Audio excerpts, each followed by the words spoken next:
c'est certainement le générique. C'est le club de la presse qui commence sur Afrique Média. Nous sommes en direct de Yaoundé. Nous allons parler cette fois-ci des grands sujets qui ont marqué l'actualité au Cameroun, en Afrique et dans le reste du monde. Un club qui se veut convivial pour vous aider à mieux décrypter les grands sujets d'actualité au Cameroun, comme je l'ai dit, et dans le reste du monde, mais également d'autres sujets d'importance que nous allons poser sur la table de ce club de la presse où nous sommes bien entourés. Et c'est le cas de le dire parce que c'est un panel riche et diversifié que nous avons pu réunir pour vous, mesdames, messieurs. Prenez tout simplement une bonne position d'écoute car le club va débuter dans quelques instants seulement. Le temps pour moi donc de vous introduire le menu de cette émission. Et bien sûr, on va donc parler du double scrutin du 30 septembre prochain et Elections Cameroun qui a donc rendu public hier la liste des candidats qui ont été retenus pour cette élection. On note donc qu'il y a quelques grincements dedans étant donné que tout le monde qui était au départ n'est pas arrivé au niveau d'Elections Cameroun qui a donc dû retirer de la circulation quelques listes, mais on n'a pas encore dit le dernier mot puisque le processus va se poursuivre au niveau de la Cour suprême. C'est donc le premier sujet qui nous intéresse. Qu'est-ce qu'on peut dire sur les listes qui ont été publiées hier? La question est sur la table du club de la presse. Un club qui parle aussi de la corruption au Cameroun et de la magistrature. Qu'est-ce qui peut être fait pour mettre de l'ordre dans ce corps qui aujourd'hui connaît d'énormes difficultés? Les procès à n'en plus finir, mais également beaucoup qui pensent que ce n'est pas le droit qui est dû au Cameroun puisque la justice, semble-t-il, est aux ordres. Mais aux ordres de qui? Là est toute la question. Et la question est sur la table du club de la presse. Nous parlerons aussi de ces communautés urbaines, ces entités qui ont donc été créées au Cameroun pour permettre un développement beaucoup plus inclusif. Mais que se passe-t-il exactement dans les grandes métropoles du Cameroun? Est-ce que les communautés urbaines font exactement leur travail? Comment est-ce que ces entités sont-elles gérées? Autant de questions que nous allons poser à nos panélistes qui sont déjà avec nous sur ce plateau. Mesdames, Messieurs, voilà pour ce qui constitue donc la vitrine de cette édition du Club de la Presse. Quant à moi, je vais vous introduire ceux qui vont l'animer, c'est-à-dire nos experts de ce jour. On revient donc sur le plateau pour introduire nos invités. Nous sommes très heureux de les avoir tous autant qu'ils sont. Je vais donc d'abord accueillir Georges Gilbert Banla. Il est un habitué de ce plateau du Club de la Presse. C'est un homme politique. Il est président du parti qui s'appelle le PR. Georges Gilbert Banla, bienvenue sur le plateau du Club de la Presse. Je dis bonjour à tous les téléspectateurs d'Afrique Média dans le monde, plus particulièrement ceux de Yaoundé qui m'intéressent cet après-midi. Voilà, ils sont donc tout heureux et très nombreux devant leur petit écran car c'est un véritable rendez-vous de tous les week-ends. Alors Georges Gilbert avec vous, on sait que cette semaine, puisque vous parlez des téléspectateurs de Yaoundé, on a eu un événement qui a secoué le landerneau social avec la renonciation de l'archevêque métropolitain, Monseigneur Victor Togné Bakot. Comment est-ce que vous avez accueilli cette nouvelle et surtout qu'est-ce qui se dit autour de la question? Je crois que l'Église catholique s'est débarrassée d'un monstre géant qui est un commerçant chapeauté de beaucoup de casseroles. C'est le seul Camerounais qui avait demandé au président de la République de mettre en exergue la liberté de M. Metouk, qui a mis en mal, disons que nos traditions là-bas de l'autre côté de la Sonara. C'est le seul qui se baladait avec la liste. Quand il allait voir le chef de l'État, il disait aux gens, vous me passez vos CV, je vais aller là-bas voir le chef d'État. Dès que je vais voir, je vais lui en parler avec lui, je vais lui tendre ça. Et comme nous tous, on regarde souvent comment on reçoit les gens, moi je n'ai jamais vu M. Bia avec une corbière de réception de CV. Et ça fait que dans cette même avalanche, M. Togné Bakot, il y a quelque temps du côté des DA, s'était fait prendre 15 millions, 15 petits millions par quelques jeunes. Le chef, à l'époque, c'était un gendarme retraité, M. Tchomp, avait, disons, un de ses enfants qui était dans ce coup. Ça fait qu'il est dans un tatami dont il se reconnaît. Il aime beaucoup la fabrique d'argent, il aime souvent créer de l'argent. Okay. Et je voulais chuter simplement en disant ceci, que M. Togné Bakot sera arrêté. Que vous vouliez ou pas, vos histoires d'annonciature de machin, vous pensez qu'on va continuer comme ça, à embellir le décor quand un monsieur nous doit 4 milliards, qu'il a divagué comme ça avec M. Yves-Michel Fotso à travers la CBC. J'ai des choses à dire. C'est pour ça que j'ai dit, je veux m'atteler pour les Yaoundéens aujourd'hui. Ok, merci donc à vous d'avoir fait le déplacement de Afrique Média. Nous sommes en direct de Yaoundé. Pour ceux qui prennent l'antenne à l'instant, on l'accueille aussi, c'est Victorin Ameni Bielo, il est aussi homme politique, président national de l'UFDC et candidat à cette élection que nous attendons au Cameroun. Déjà, bienvenue sur le plateau. Bonjour, chers téléspectateurs, bonjour panélistes. Très heureux d'être encore là une fois. Voilà, avec vous, puisque nous parlons d'élection, on va vous questionner sur le Mali. On sait que le premier tour de l'élection a eu lieu, c'était le 28 juillet dernier, et depuis hier, on a donc déjà les premiers résultats. Et un second tour se profile pour le 11 août prochain et va opposer donc Ibrahim Aboubakar Keïta et Soumaïla Cissé. Alors, est-ce qu'on peut dire que cette élection promet encore des choses du côté du Mali? Quelle analyse peut-on faire jusqu'ici? Ce qu'on peut d'abord dire, c'est que cette élection permet au Mali de sortir d'une crise. Et vous savez que ce problème avec les islamistes ont mis le Mali dans une situation très très difficile. Étant entendu qu'à la tête du pays, en ce moment-là, il n'y avait pas un chef d'État élu qui avait une certaine légitimité. Avec cette élection, ils auront un président élu. Et je pense que les Maliens devront mettre un peu à côté leurs disputes pour se dire que leur pays est en situation difficile et donner tout leur soutien au président qui sera élu pour vraiment sortir définitivement le Mali de la situation dans laquelle il se trouve, à savoir d'abord l'unification du pays et la construction d'une armée qui porte vraiment son nom et l'unité nationale. Voilà, merci à vous d'avoir accepté notre invitation au club de la presse d'un homme politique à un autre, Maïdadi Sadou. Il est donc membre du comité central de l'UNDP, l'Union nationale pour la démocratie et le progrès. Bienvenue à vous sur le plateau. Merci, je salue tous les panélistes ainsi que les téléspectateurs d'Afrique Média. Et c'est un honneur pour moi parce que c'est la première fois que je suis à Afrique Média ici. Ok, merci donc à vous. On sait que l'une des choses pour lesquelles cette élection à venir pourra être une réussite ou un échec, c'est le retrait des cartes. Et en lisant le journal ce matin, j'ai vu qu'une formation politique, le RDPC en l'occurrence, a nommé des personnalités dans les 10 régions du pays pour soutenir le retrait de ces cartes, en vous posant la question sur l'analyse ou alors la compréhension que vous faites de cette action du RDPC. Je vous pose aussi la question si à l'UNDP, on pense aussi à apporter du sien pour que les prochains électeurs puissent retirer leurs cartes. Oui, tout à fait. Nous entendons faire ce travail. Nous l'avons d'abord commencé parce que si vous avez suivi les statistiques, Garoua est arrivé en tête en termes d'inscription sur les listes électorales. Parce qu'on avait organisé des équipes pour soutenir les populations, les amener à aller s'inscrire. Nous allons donc continuer ce travail en les amenant à aller retirer leurs cartes et le jour du vote également à faire sortir les populations pour qu'elles aillent voter. Mais l'action du RDPC quand même En fait, l'action du RDPC, bon, c'est une interprétation. Moi, j'ai une autre interprétation de la descente sur le terrain des commissions du RDPC. Il paraît qu'il y a beaucoup de problèmes sur le terrain. Ils partent calmer le terrain. Voilà l'interprétation que moi j'ai de la descente des commissions du... n'est qu'un couvert. Selon les informations que j'ai, ce n'est peut-être que le professeur Messanga nous dira quelque chose. Le temps pour moi, je l'ai anticipé. Donc, on va également souhaiter la bienvenue au professeur Pascal Charlemagne Messanga Nyamding. Il est politologue, il est aussi homme politique en tant qu'il est membre titulaire du comité central du Rassemblement démocratique du peuple camerounais. Professeur, bon retour sur le plateau, ça faisait un bout. Oui, merci pour cette invitation. Bonjour aux copanélistes et surtout bonjour aux téléspectateurs.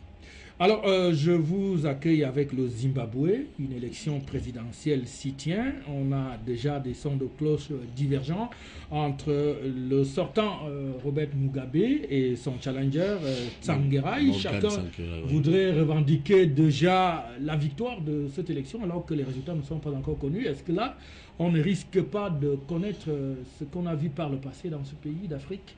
Non, il faut dire que là encore le peuple va avoir raison. Lorsque vous voyez ce qui se passe au Zimbabwe, il faut le dire, le Zimbabwe a une avance démocratique, je dis bien une très grande avance sur la plupart des pays africains, contrairement à ce que on veut dire, du moins contrairement à l'image que veut présenter l'Occident. Là, aujourd'hui, finalement, on voit qui a raison. Monga Sangirai était un syndicaliste soutenu par les Occidentaux. Mugabe est connu, c'est un patriote, c'est un nationaliste qui a contribué à libérer tout ce qu'on appelait à l'époque les pays de la ligne de front, c'est-à-dire le Zimbabwe, l'Afrique du Sud, la Namibie. Et il a été un résistant contre, il faut le dire, la politique d'apartheid qui était soutenue par les Occidentaux. Bon, très vite, on a voulu l'enterrer, comme les Occidentaux ont d'ailleurs enterré Kadhafi. Le peuple a pris le temps de comprendre, parce que son combat est noble. Il n'a pas compris pourquoi 80% de la population se voit dépourvue des terres qui sont entre les mains de 13% de blancs. Voilà tout le malheur de Mugabe. Aujourd'hui, avec la cohabitation entre son premier ministre pro-occidental, Morgan Tsvangirai, les Zimbabwéens ont vite compris que la politique, c'est pas la parlotte. La politique, ce sont les actes. Et très vite, ils se sont repliés sur Mugabe, 89 ans. 89 ans, s'il vous plaît. C'est dire que les peuples, on peut tromper le peuple une fois, comme les Aminim Yale ont fait à l'époque où ils animaient les villes mortes. On ne peut pas tromper le peuple tout le temps. Voilà, donc, oui, c'est pas un thème juste... Oui. Avec votre permission, juste un mot sur le Zimbabwe. En fait, le problème risque de se retrouver ici, parce que si Mugabe gagne, moi j'ai peur qu'en 2018, le papa de notre ami là, dise qu'il est aussi Kabila. Vous parlez du chef de l'État. C'est pas pareil. Non, je peux faire la mise au point. Je peux dire aussi que... Oui. Vous avez été interpellé. Oui. Je crois que ce qui se passe au Zimbabwe doit vraiment interpeller toute l'opposition africaine. À savoir, est-ce qu'il est indispensable aux partis politiques de l'opposition qui ont pignon sur rue et qui tiennent le devant de la scène et qui sont là et qui, pour la plupart, défendent les aspirations populaires de se rouer dans le premier gouvernement qu'ils trouvent. C'est ça, c'est ça que Tsvangirai va payer chèrement. Donc il n'aurait pas dû, il va dans un ciel dont il ne maîtrise rien. On connaît comment Mugabe dirige son pays et dire que je veux être le premier ministre de Mugabe. Je me demande à la prochaine élection comment cette personne sera vue. Et je crois qu'il est en train de récolter les fruits de sa mauvaise analyse de la situation de son pays. Ok. Non, avec en 30 secondes. Oui, ça veut dire que là, vous voyez que Amin Maleu accuse le leader de mon cher ami Magadi Saïdou. Puisqu'on sait que Belobouba Magari, ministre d'État, est quand même là et il n'en souffre pas. Donc quand même... Donc le jeu des alliances... Non, faites attention. Et puis aussi, je m'interroge, je voudrais quand même chuter parce que les téléspectateurs nous écoutent. Bien sûr. Que faites-vous d'un parti qui a la majorité? Morgan Tsvangirai l'avait. Ne faites pas croire quand même aux téléspectateurs que si l'opposition a un jour la majorité au Cameroun, cette opposition ne pourra pas gouverner. Non. Soyons sérieux, soyons rassurés. Ok, c'était pas... Je voulais simplement dire ceci. Je voulais dire simplement ceci. Monsieur Biya n'est pas un antidémocrate. Nous sommes dans une avalanche là où les opposants même ne se reconnaissent pas un statut au Cameroun. Et c'est lui plutôt qui est le maître des lieux parce que de temps en temps, il faut interpeller les gens à la conscientisation politique. Et j'estime que 2018, il va vous dire au revoir. Je vous le dis en tant que son fils. Ok. N'ayez peur, n'ayez crainte. D'ailleurs, je ne suis pas très sûr qu'il voulait le faire. Et il a voulu seulement sauver le bateau, sauver ce bateau qui est en train de se... Voilà, parole du fils. Donc, voilà. On va introduire le sixième invité que nous avons sur le plateau. Il faut dire que c'est un honneur pour la télévision panafricaine qui promeut les valeurs de ce continent. Il s'appelle donc Jean-Marc Ndiofang. Il est vice-champion du monde de jeu de dames, un titre acquis de haute lutte. Il va certainement nous dire lui-même la petite histoire sur ce trophée qui fait honneur au Cameroun. Alors Jean-Marc, bienvenue sur le plateau du Club de la Presse. Merci à vous et surtout merci aux panélistes. C'est un salut aussi à tous vos téléspectateurs. J'ai cru comprendre et entendre que vous êtes suivis au-delà de nos frontières, un peu partout. Et comme la discipline que j'exerce est également pratiquée de ce côté-là, beaucoup plus du côté de l'Afrique de l'Ouest, je crois que ça leur fera également plaisir. Donc c'est un honneur et également un privilège d'être là ce soir parmi les panélistes pour parler comme ça de l'actualité et des choses qui intéressent les citoyens de notre pays. Voilà, donc très rapidement, vous êtes vice-champion du monde des jeux de dames. Ça s'est passé quand?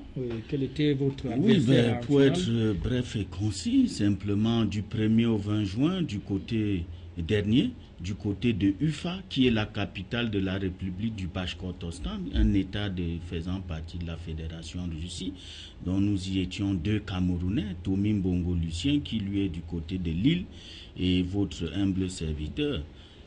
Simplement, de retour de cette épopée-là, nous ramenons donc pour la fierté de tout le peuple camerounais, c'est cette médaille d'argent et partant ce titre de vice-champion du monde de jeux de dames.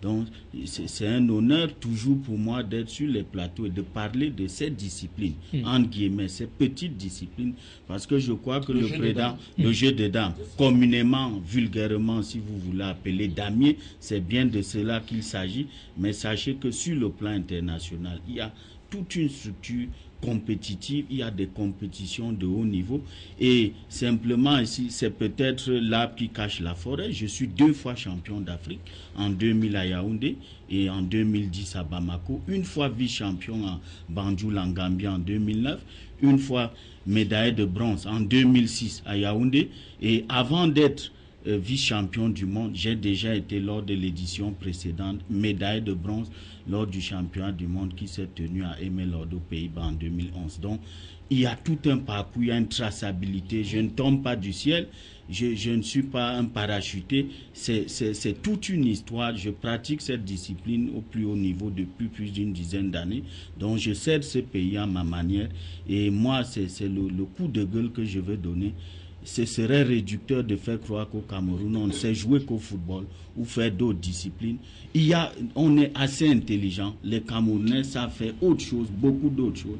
Et je crois qu'il faut aider ces, entre guillemets encore, ces petites disciplines qui, comme ça, à leur manière, contribuent au rayonnement de l'image de marque de notre pays, tant à l'intérieur qu'à l'extérieur. Et je crois qu'on est tous Camerounais et chacun apporte du sien à sa façon.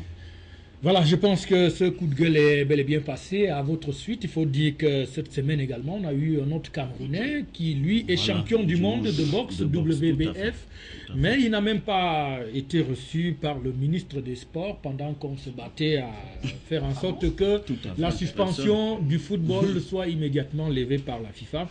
C'est aussi notre devoir de dire des choses quand elles doivent être dites. Donc, on revient sur le plateau maintenant pour s'occuper de ce qui nous intéresse, les 3 thèmes qu'on venait donc de vous annoncer. Nous commençons par les législatives et municipales du 30 septembre prochain. On s'achemine de plus en plus vers la date butoir avec Elections Cameroun qui a respecté la loi d'après ce qui nous a été dit puisque les délais ont été respectés et c'est donc le 1er août que Elections Cameroun a rendu public les listes des candidats qui doivent donc compétir pour les 2 scrutins. On note donc de manière globale qu'il s'agit pour les législatives de 202 listes qui ont été retenues sur 250. Et pour ce qui est donc des municipales, il s'agit de 724 listes qui ont donc été acceptées par Elections Cameroun sur les 787 qui avaient été déposées. Le journal Cameroun Tribune, qui a fait une édition spéciale sur ce sujet, nous apprend également qu'une trentaine de partis politiques sont donc en compétition à travers le Cameroun. Alors nous, sur ce plateau, on va permettre à nos panélistes de nous aider à mieux décrypter ces listes des candidats qui ont donc été rendues publiques hier par Elections Cameroun. Retour donc sur le plateau avec une réaction à chaud de nos panélistes sur la publication de ces listes. Première chose, Elections Cameroun l'a fait à temps. Est-ce qu'on peut dire que c'est déjà un premier succès? Ben oui, c'est un succès pour Elections Cameroun de ce point de vue, la publication des listes, mais il y a encore beaucoup de problèmes qui doivent être réglés avec ce problème de liste. Je prends par exemple l'Union des forces démocratiques. Nous avons présenté des candidats dans quelques circonscriptions, notamment à Douala 4e, à Douala 2e, dans le Onkam. Et nous avons été, disons déboutés pour les listes de Douala 2e, de Douala 4e, pour des raisons qui n'en sont pas une. C'est-à-dire, on nous dit, nous avons présenté à Douala 4e un candidat sur une liste d'une personne. Et il se fait que le suppléant était un homme aussi.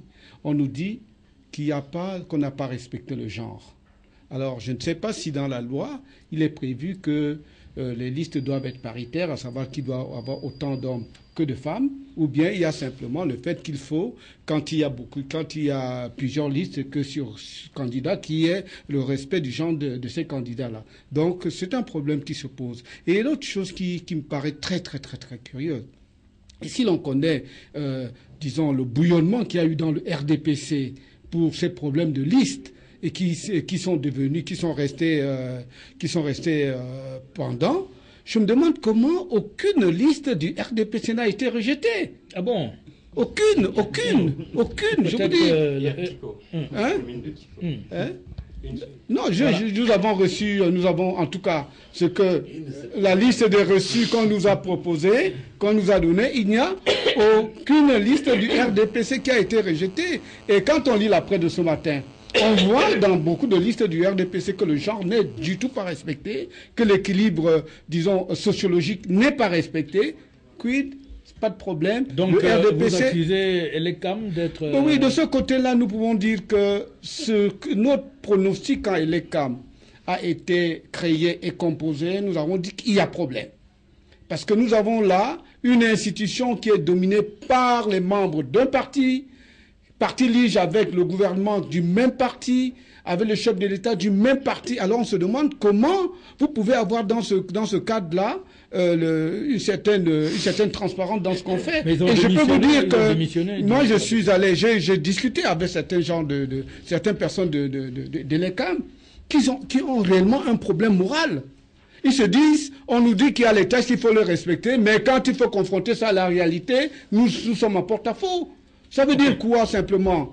On dit le texte c'est pour les partis URDC et les autres, et quand c'est pour le RDPC, les textes n'existent plus, la loi n'existe plus. Alors, qu'est-ce qu'on peut aller aux élections dans ces conditions-là? Est-ce que nous pouvons? Et si nous contestons les résultats des élections, on nous dira, ah, vous êtes contestés toujours. Mais là, il y a des raisons pour lesquelles nous pouvons bien contester les résultats de ces élections-là. D'accord, on reviendra sûrement à vous dans le cours de ce débat. Alors, le temps de passer la parole à un autre acteur, parce qu'il faut dire que nous avons des acteurs qui sont impliqués directement.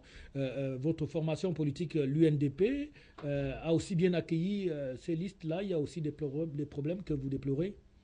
Oui, certainement. Il y a beaucoup de problèmes parce que beaucoup de nos listes ont été rejetées. Pour une bonne part, pour les raisons que le président Hamini a avancées. Nous avons nos listes du Mayo Bagno, législatives, Mayo Bagno et Benue Est, qui ont été rejetées. Parce qu'ils estiment qu'il n'y a pas de femmes. C'est 2 circonscriptions à 2 sièges. Et l'ECAM a estimé qu'il n'y a pas de femmes parmi les titulaires. C'est pour ça que les listes ont été rejetées, sous prétexte qu'on n'aurait pas tenu compte du genre. La liste de Benue Est, nous avons 2 hommes titulaires et 2 femmes suppléantes. Alors, Hamini Biolay vient de le dire. Si on impose une femme titulaire dans une circonscription à 2 sièges, ça veut dire qu'on est déjà dans le cas de la parité. On n'est pas dans le cas de la prise en compte du genre. Donc, nos listes ont été rejetées. Dans le Mayo Bagno également, et nous sommes dans la même situation que le SDF, qui a vu sa liste rejetée également pour la même raison. Bon, on espère que, comme nous avons fait des recours au Conseil constitutionnel, parce que je rappelle ici que ce n'est pas Elekam qui interprète la loi. C'est bien le Conseil constitutionnel. Et c'est pour cela que le Conseil constitutionnel tranche en dernier ressort. Nous osons croire que le Conseil constitutionnel va dire le droit. Mais le problème de Elekam a commencé longtemps, avant même la publication de ces listes. Il y a eu un débat sur la date limite de dépôt de candidature. Le RDPC lui-même nous dit qu'il est arrivé peu avant minuit. Et il avait toute une... La loi est claire. La date limite, c'est le 17 à minuit. Ça veut dire que Elekam prend votre liste, il dit, OK, votre liste est complète. Là, il faut le faire avant minuit. Au plus tard, c'est à minuit.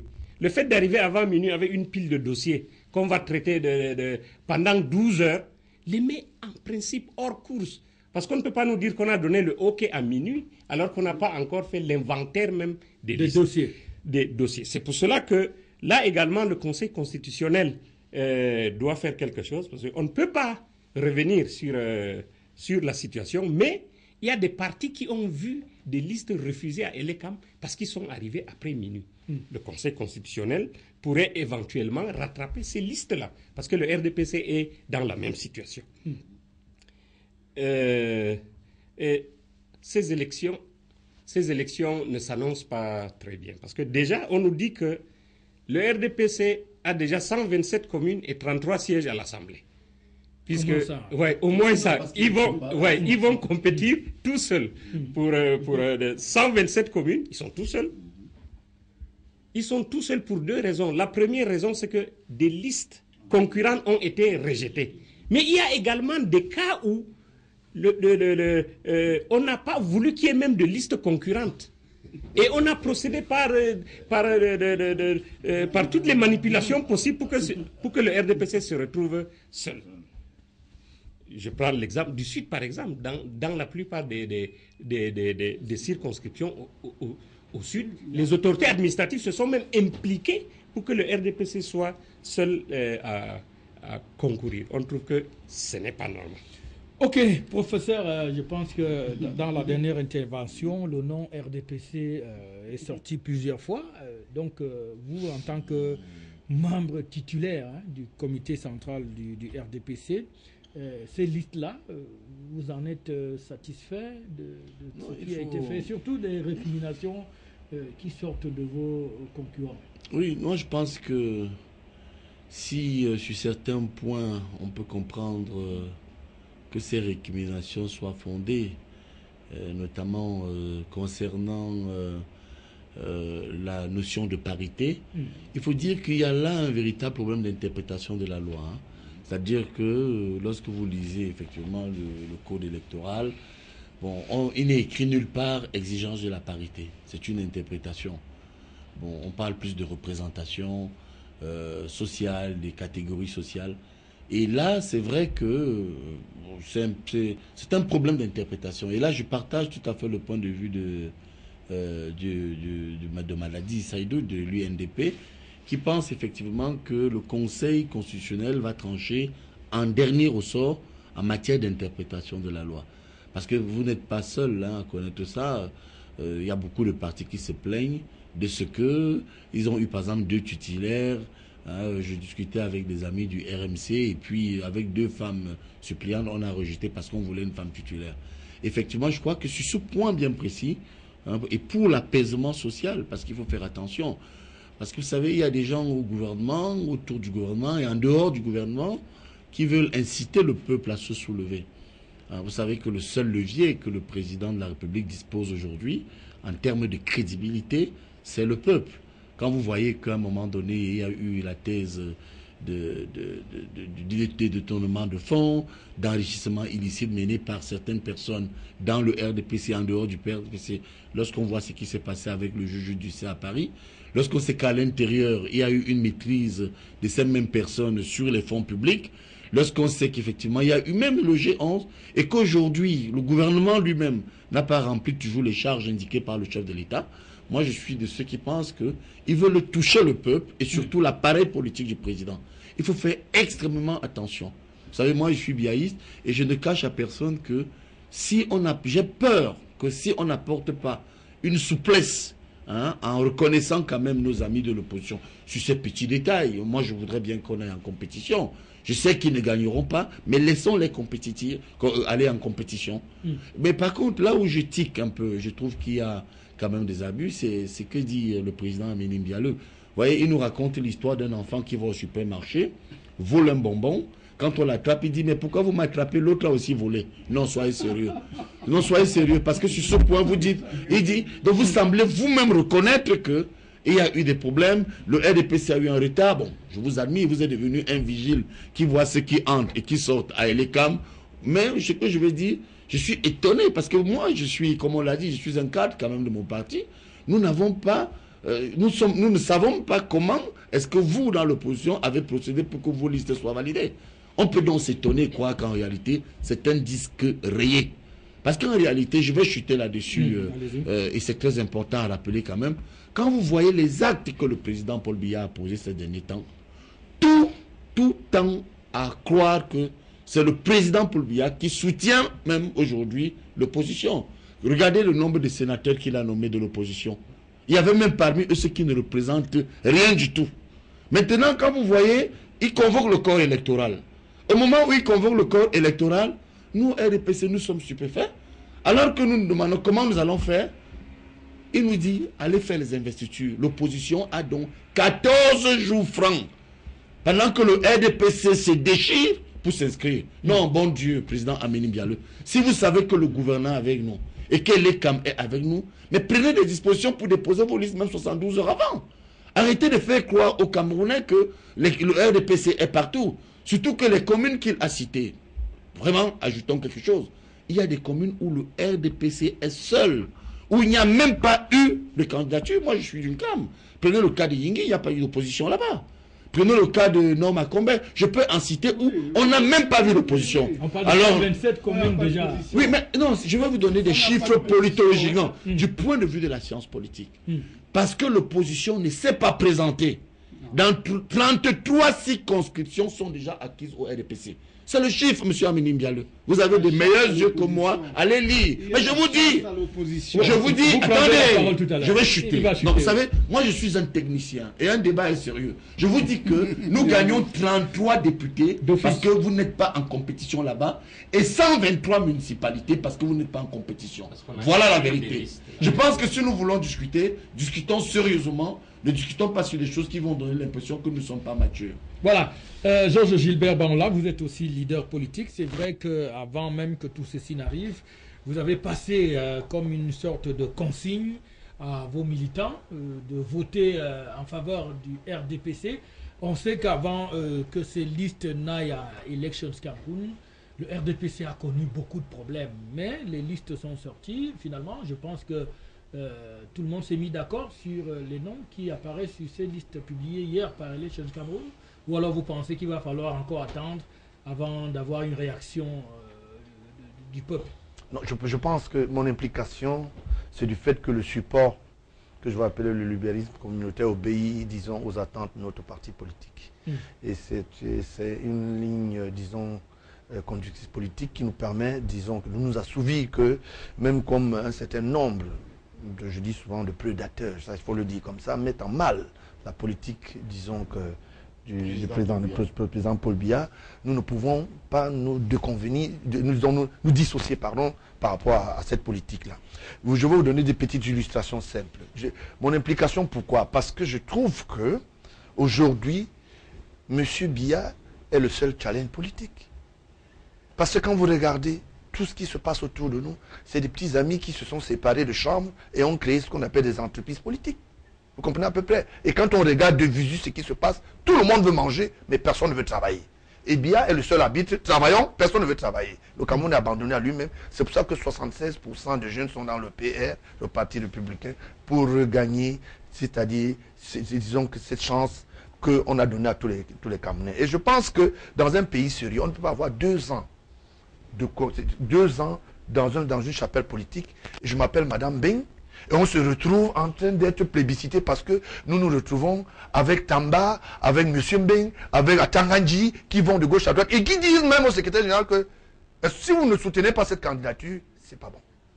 Maintenant, l'Union européenne décide de décamper le RDPC. Au profit de qui? C'est la politique du renouveau qui prend un coup. Je peux aller plus loin.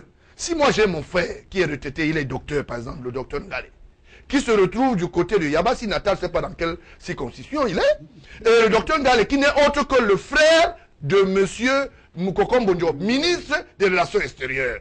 Vous voulez qu'on fasse quoi dans un parti où, quand il passe avec son short bleu, quand il s'entraîne du côté de Mont-Equier, je appelle ça Mont-Fédé, et quand on se rencontre, j'ai l'impression que le sport lui ramène quand même, disons, l'attentisme, disons, d'un sens politique. Mais quand je trouve que c'est eux qui disent yeah, et c'est pour ça que je l'appelle toujours le petit chansonnier. Le petit chansonnier, il va rester comme ça dans sa tête. C'est un artiste. On ne peut pas s'amuser comme ça avec une république. C'est lui qui s'assoit à côté d'un autre ministre pour dire, je pense que tu es très proche de Paul Biya. Mais voilà comment on fait le complot. Disons, Mouelle, par exemple, hein, qui prend carrément, hein, il prend carrément un Gaston Combat, le père, on se retrouve avec le frère dans les listes, parce que c'est le RDPC. Le BIA n'a pas autorisé la tricherie. Je prends tous ces gens en défi. Il n'a pas autorisé la tricherie. Au cas où il y a émeute, qu'est-ce qu'on va faire? Est-ce que c'est la politique du RDPC qui va donner la paix au Cameroun? Tous les Camerounais veulent la paix. Que les gens sachent que la politique est en dessus des intérêts de la paix. Comprenez? Donc on ne peut pas fonctionner avec des gens qui n'ont ni le sens patriotique, qui n'ont pas un sens artère égaux pour dire, voilà, nous sommes dans un pays, là on peut donner les chances, comme il a dit. Mais ça, je fais cet empreinte pour dire, les partis politiques ne sont pas les partis ennemis. C'est là qu'au Cameroun qu'on croit que quand on est dans l'autre parti, on est uni à l'autre. La cohabitation est même obligatoire puisque nous voulons construire le pays. Ce sont les idées qui sont divergentes, mais qui à la fin doivent se cohabiter pour un intérêt capital. Donc, et c'est ce que Biya dit. Biya dit, nous devons concourir dans la divergence des idées, mais nous avons un seul objectif, bâtir notre pays. Et ces monstres géants qui sont pris en otage, notre pays aujourd'hui, vous voyez, quand vous voyez comment ça se passe, les gens se plaignent de gauche à droite. Si demain il y a des problèmes à l'Union, vous croyez que Paul Biya ne va pas dormir au palais, il va dormir, hein? Et vous, on va vous demander d'aller sur le terrain, vous avez dit que vous n'avez pas les moyens. C'est comme ça qu'on s'est retrouvé en 2008, excuse-moi du peu, le délégué de la communauté urbaine, comment vous l'appelez là encore, celui qui est actuellement là, avait refusé du carburant à Fayingo. Et il a dit, allez demander à Paul Biya, il m'a donné, il m'a donné du carburant. S'il y a des émeutiers, ils ont faim, il n'a qu'à rattraper cela par ses soldats. Je crois que je m'arrête jusque-là. J'ai quelque chose à dire. Si on vous comprend, ces listes dans le RDPC, les problèmes perdus. Les problèmes perdus. Les problèmes a été quand même accepté. Et pour moi, ce n'est pas de gaieté de cœur. Vous comprenez à peu près? Ce n'est pas de gaieté de cœur parce que nous avons donné comme nos voix pour l'éligibilité. Nous ne voulons pas qu'il y ait des émeutes. Nous ne voulons pas qu'il y ait une dissension sociale explosive. Le problème, c'est faire ce qu'on appelle un jeu politique, hein, un jeu politique au finish qui apporte des solutions. J'ai l'impression que c'est une histoire de guerre. Les gens guerroient, même dans les partis politiques. C'est comme si c'était de la barbarie. D'accord. 30 secondes par rapport à ce qu'il dit. Vraiment, je vous prie. Dans le RDPC, c'est-à-dire que ce qu'il dit quand même, hein, nous faisons la part des choses entre les problèmes qui concernent tous les Camerounais, les problèmes du RDPC. Et je pense qu'il a raison, M. Baola, sur ce point, et même beaucoup ici. Lorsque vous voyez le soutien que le président de la République a apporté au SDF à l'Ouest, c'est parce que il ne soutenait pas que tous les sénateurs, les candidats au sénatorial de l'UDC soient d'un même département. Mais écoutez quand même. Lorsque vous voyez que... Permettez-moi... Oui, non, je vous dis, pour lui, c'était la raison. Mais vous allez avoir autant de paroles. Laissez-moi continuer. Mais par contre... Mais par contre... Non, je parle par rapport à ce qu'il a dit. Vous n'êtes pas là pour me donner ce type de leçon. Soyez courtois. C'est désagréable. Non, ça suffit. Alors, ce que je voulais dire, c'est que dans l'essentiel, ce qu'il dit, c'est que les missionnés du comité central, du secrétariat général du comité central ont échoué. Et c'est important à dire lorsqu'on sait que le président a combattu la représentation à l'échelon départemental et que dans certaines listes, effectivement, moi j'ai été président d'une commission départementale, on retrouve le père, la mère, la fille, la sœur, les copains, les coquines. Et c'est là où nous pouvons interroger Elecam. Parce que est-ce que Elecam a des instruments de contrôle visibles qu'un père, un mère, alors qu'on parle des équilibres. Et effectivement, moi je peux confirmer que ces gens ont une fois de plus poignardé le président de la République, qui a toujours souhaité des équilibres, c'est-à-dire que si vous êtes dans un fief où il y a plusieurs ethnies, que toutes ces ethnies soient représentées. Or, aujourd'hui, certains sont allés à pousser le bouchon très loin, où on retrouve les pères, les mères et les personnes d'une même famille. Vous comprenez pourquoi nous, RDPC, nous gagnons toujours? Parce que nous savons prendre du recul et reconnaître que ça ne va pas quand ça ne va pas.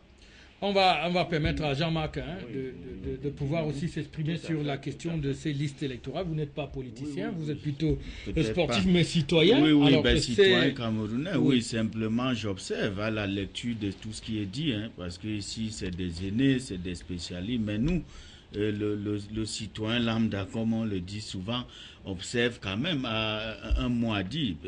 Pour dire, c'est toute cette bataille-là. Simplement, c'est la lutte des postes. Chacun veut se positionner. Et il se trouve que quand, déjà dans les partis, ça se déchire, on n'est pas d'accord. Je crois que il faut simplement que le politique tienne compte de la vie du peuple. Parce que, à la base, si des gens estiment que voilà leur candidat, celui qui a même de représenter leurs aspirations, défendre leurs idées, et qu'au sommet de la hiérarchie politique du parti, on décide d'autre chose, je crois que c'est clair que ça va créer clairement un conflit entre la base et le sommet, puisqu'il se trouve que c'est cette base qui devra élire. On demande aux gens d'aller retirer les cartes, mais les gens à un moment se disent pourquoi faire? Si les deux sont pipés, si tout est joué à la affaire de famille, voilà, ça ne sert à rien. Donc que ça ne surprenne pas, les politiques, excusez-moi le dire, que les gens se désintéressent, parce qu'on a beau s'inscrire, à la fin, on ne va pas retirer, ou alors on peut même prendre ses cartes, et le jour J, on n'y va pas. Donc, comprenez, il faut que les partis, ils sont là, qu'ils reviennent à l'essentiel. L'essentiel, c'est quoi? Ce sont les aspirations. Ils sont là pour porter des idées, pour porter des projets, mais alors simplement qu'ils reviennent à l'essentiel et à ce qui est. Et comme ça, on va les écouter. Sinon, il y aura un désintérêt. À la fin, il ne faudra pas qu'on se plaigne. Et simplement, nous, on va observer et se dire, bon, ok, alors, vous faites comme vous voulez. Amini Bile, vous vouliez prendre la parole pour dire quelque chose, parce qu'on va évoquer le second aspect de la question. Je voulais dire que Messanga Nyambi vient de dire quelque chose. Il a confirmé ce que nous avons dit au départ, à savoir que l'ELECAM n'a pas fait le travail qu'il fallait faire. À savoir que, et comme j'ai dit au début, il est surprenant qu'avec tout ce que Messanga Nyambi dit, à savoir qu'il y a des listes où il y a un homme, son cousin, sa femme, etc., patati, et que cette liste ne soit pas simplement rejetée par l'ECAM, comme il a fait pour les partis d'opposition, et notamment notre parti. Et je dis que c'est ça qui crée cette suspicion-là. Et nous savons, tout le monde le sait, dans ce pays, le match que l'élection dans ce pays, l'arbitre est du même camp, le terrain lui appartient, etc. Tout c'est pour lui. Donc, on ne peut pas après ça dire... Et en plus, si c'était leur moyen personnel, ça se comprendrait, parce que quand moi je vais aux élections, là où je vais, je me débrouille pour trouver de l'argent pour... moi aussi. Oh, toi aussi...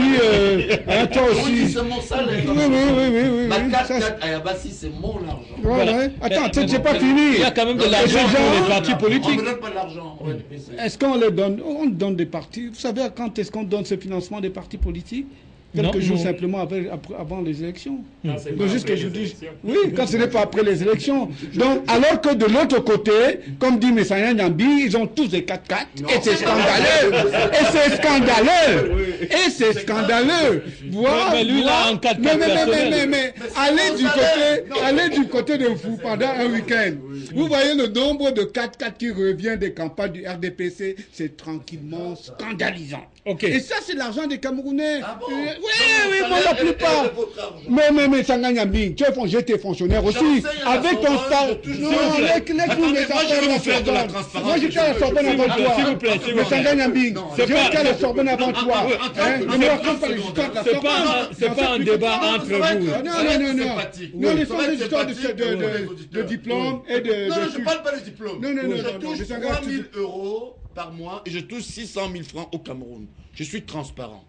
Amélie Maleux, ça me suffit largement. 3 000 €, disons aux Camerounais qui nous écoutent que c'est 2 millions. Je suis enseignant à Paris 1 depuis 1997 et je suis enseignant titulaire à l'IRIC et chef de département de coopération et d'intégration et de développement. Donc voilà, vous comprenez. Arrêtez de faire croire aux Camerounais que... Attendez, arrêtez de... Vous voyez, pour la première fois, vous voyez un homme politique sur le plateau qui vous parle de ses revenus. Et je suis héritier. J'ai hérité de mon père. Vous le savez, 40 hectares.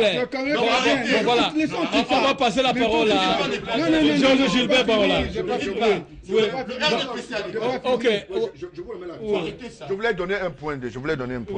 Vous avez dit tout à l'heure que les revenus, par exemple, sont, disons que le RDPC bénéficie des avantages dus. On venait de faire la distribution des arts de la presse. Je suis au Front National du Salut. Je m'appelle Issa Chiruma. Pourquoi c'est hier qu'on a distribué de l'argent pendant que nous sommes en train de concourir pendant les élections? Est-ce que c'est quelqu'un du parti au pouvoir? Je vous renvoie cette question maintenant. Et en ce moment-ci, pour enchaîner, quand vous parlez de la patricide, ils ont tout. Moi, j'ai une maison au Carrefour, 10 sportifs, ici, au sorti d'ici. Quand on va à gauche, à l'angle, j'ai une maison qui est là derrière. Je m'appelle Issa Chirouma. Il a quel salaire en tant que ministre? Il est de l'opposition, monsieur. Voilà, on va évoluer. Il faut chuter. On a compris que vous utilisez votre argent personnel. Public autant que toi. Si tu savais, le revenu d'un fonctionnaire camerounais ne peut pas lui permettre d'acheter une voiture. Comme dans le contraire. Il ne sait même pas son salaire annuel. Ne lui permet. Et quand vous voyez un fonctionnaire avec une 4x4, vous vous dites que non, c'est normal, mais où sont vient ces revenus-là? Ok, on va quitter. Oui, et moi, quand je fais la somme de mon salaire, je touche 2 600 000 francs par mois. Mais ça rien habitué, tu racontes des histoires. Je touche 3 000 euros. Des histoires. J'ai le bulletin vert du quartier. Par mois. C'est pas possible. Mais mois. monsieur Amine Mbiale, je vous fais la confidence. Je suis maître de conférence des universités françaises. Qu'est-ce que ça veut dire? Je touche 3 200 euros et je touche 600 000 euros. C'est pas parce qu'on a une Mais je vous dis la vérité. Apporte-nous ta paye de la France. J'ai le bulletin vert. C'est pas le sujet. Prochainement, jamais ça vient plaquer. Oui, c'est pas vous ramener cela. C'est pas le sujet. C'est pas le RDPC qui me donne mes voitures. Non, le RDPC ne me donne pas l'argent. C'est pas le sujet du jour. Ah, d'accord. Ça veut dire ça. Heureusement. Oui, Le Cameroun touche le salaire en France. Et vous, tu veux croire que qui croit ça? Bon, ça va. On va parler de la suite. Les listes sont sorties. On sait qu'il y a 72 heures pour que les uns et les autres. On parle notamment dans les législatives. C'est 48 listes qui ont été rejetées. Dans les municipales, il s'agit de 63 listes qui ont été rejetées. On parle d'une dizaine de partis politiques dont les listes ont été tout simplement rejetés. Est-ce que moi, la question, je voudrais qu'on parle un peu de la suite de ce qui va se passer au niveau de la Cour suprême qui siège comme conseil constitutionnel. Est-ce qu'il y a des chances que certaines listes puissent être reconduites? On a vu l'autre jour avec notamment une formation politique qui a vu ces listes reconduites par la Cour suprême. On a demandé à l'ECAM de réintégrer. Ça veut dire que tout n'est pas encore perdu. Est-ce qu'on peut faire confiance à la Cour suprême? Donc la question est sur le plateau. Non, moi je pense que c'est possible. Vous avez vu le cas de M. Kwemo, je crois. Oui, l'UMS. Je crois que là-bas, à la Cour suprême, on dit le droit. C'est vrai que certains membres de la Cour suprême peuvent avoir leur femme dans la course. Il faut dire les choses comme ça. On ne peut pas être arbitre au même moment. On a un joueur dans le terrain. Vous comprenez, du côté de Mbalmayo, suivez mon regard. Je dis principalement à M. Clément, disons, attendant, un très grand bonjour. C'est aussi ça la République. Ça fait que j'espère qu'on ne va pas tenir compte d'un certain nombre de choses. Parce que ce qu'on reproche aux citoyens, il ne faut pas le faire. C'est très important. Donc, je voulais simplement dire que le droit sera dit et je fais confiance, disons, à la représentativité. Je voulais simplement éveiller la conscience de la collégialité que, au cas où Mbalmayo reviendrait de l'autre côté, il faudrait être très attentionné. C'est un peu ça. Alors, Maïdadi, votre parti prépare cette autre échéance parce que c'est une étape importante également. Tout à fait, on en a conscience. Et bon, c'est pour cela qu'on n'a pris aucun risque. Parce que normalement, pour ce qui est des législatives, le délai expire aujourd'hui à minuit. Mais nous avons déposé nos recours hier à 15 heures. Donc, de ce côté, il n'y a pas de problème. Et comme vous avez dit tout à l'heure, jusqu'à ce que le Conseil constitutionnel se prononce, on n'a pas de raison de dire qu'ils ne vont pas dire le droit. Nous attendons, nous avons nos arguments. Le Conseil va interpréter la loi, après on verra. Mais je reviens à ce que mon ami Messanga disait tout à l'heure. Bon, les élections sont toujours un moment où la paix et la sécurité peuvent être menacées dans un pays. Donc il faudrait que le Conseil constitutionnel tienne également compte de toutes ces situations. Surtout que, bon, il est prouvé que l'ECAM n'a pas correctement fait son travail. Il faudra donc que le Conseil constitutionnel rétablisse un certain nombre de choses. Essayez de corriger ce qui peut l'être. Alors, Amine Biele, au moment où vous avez combien de dossiers vous attendez à ce que... On en a au moins deux, Douala 2e et Douala 4e qui ont été rejetés. Et pour les raisons que j'ai évoquées tout à l'heure, à savoir les raisons de genre, et savoir d'autres petites raisons qui ne sont pas des raisons substantielles. Parce que j'estime que sur un dossier, quand il manque par exemple l'extrait de casier judiciaire qui est important, ou bien d'autres pièces comme ça, mais quand vous reproche d'avoir donné une seule déclaration sur 3, j'ai dit qu'il y a quelque chose là-bas. Bon, mais je fais confiance au Conseil constitutionnel pour qu'il dise le droit, pour qu'il rétablisse la situation. Et je veux dire simplement que d'un autre côté, l'ECAM n'a pas fait son travail parce qu'il y a des dispositions dans le code électoral qui permettent à l'ECAM de redresser des listes en termes, je crois que c'est l'article 10 qui dit en termes qu'il doit ordonner le redressement de certaines listes en cas de si les problèmes sont décelés, voilà. les formations politiques peuvent pas corriger. Alors, ce qui est embêtant aussi avec l'ECAM, c'est que quand vous allez devant cette institution, qui est supposée être une institution avec laquelle les partis politiques travaillent régulièrement, et c'est ce qui se fait dans les faits, hein, et qui, dans les textes aussi, disent que l'ECAM doit travailler en concertation avec les partis politiques. Mais quand vous allez pour présenter un dossier à l'ECAM, c'est comme si vous alliez vous êtes dans un concours. Ils ne savent jamais rien. Vous posez des questions. Non, nous ne pouvons pas parler.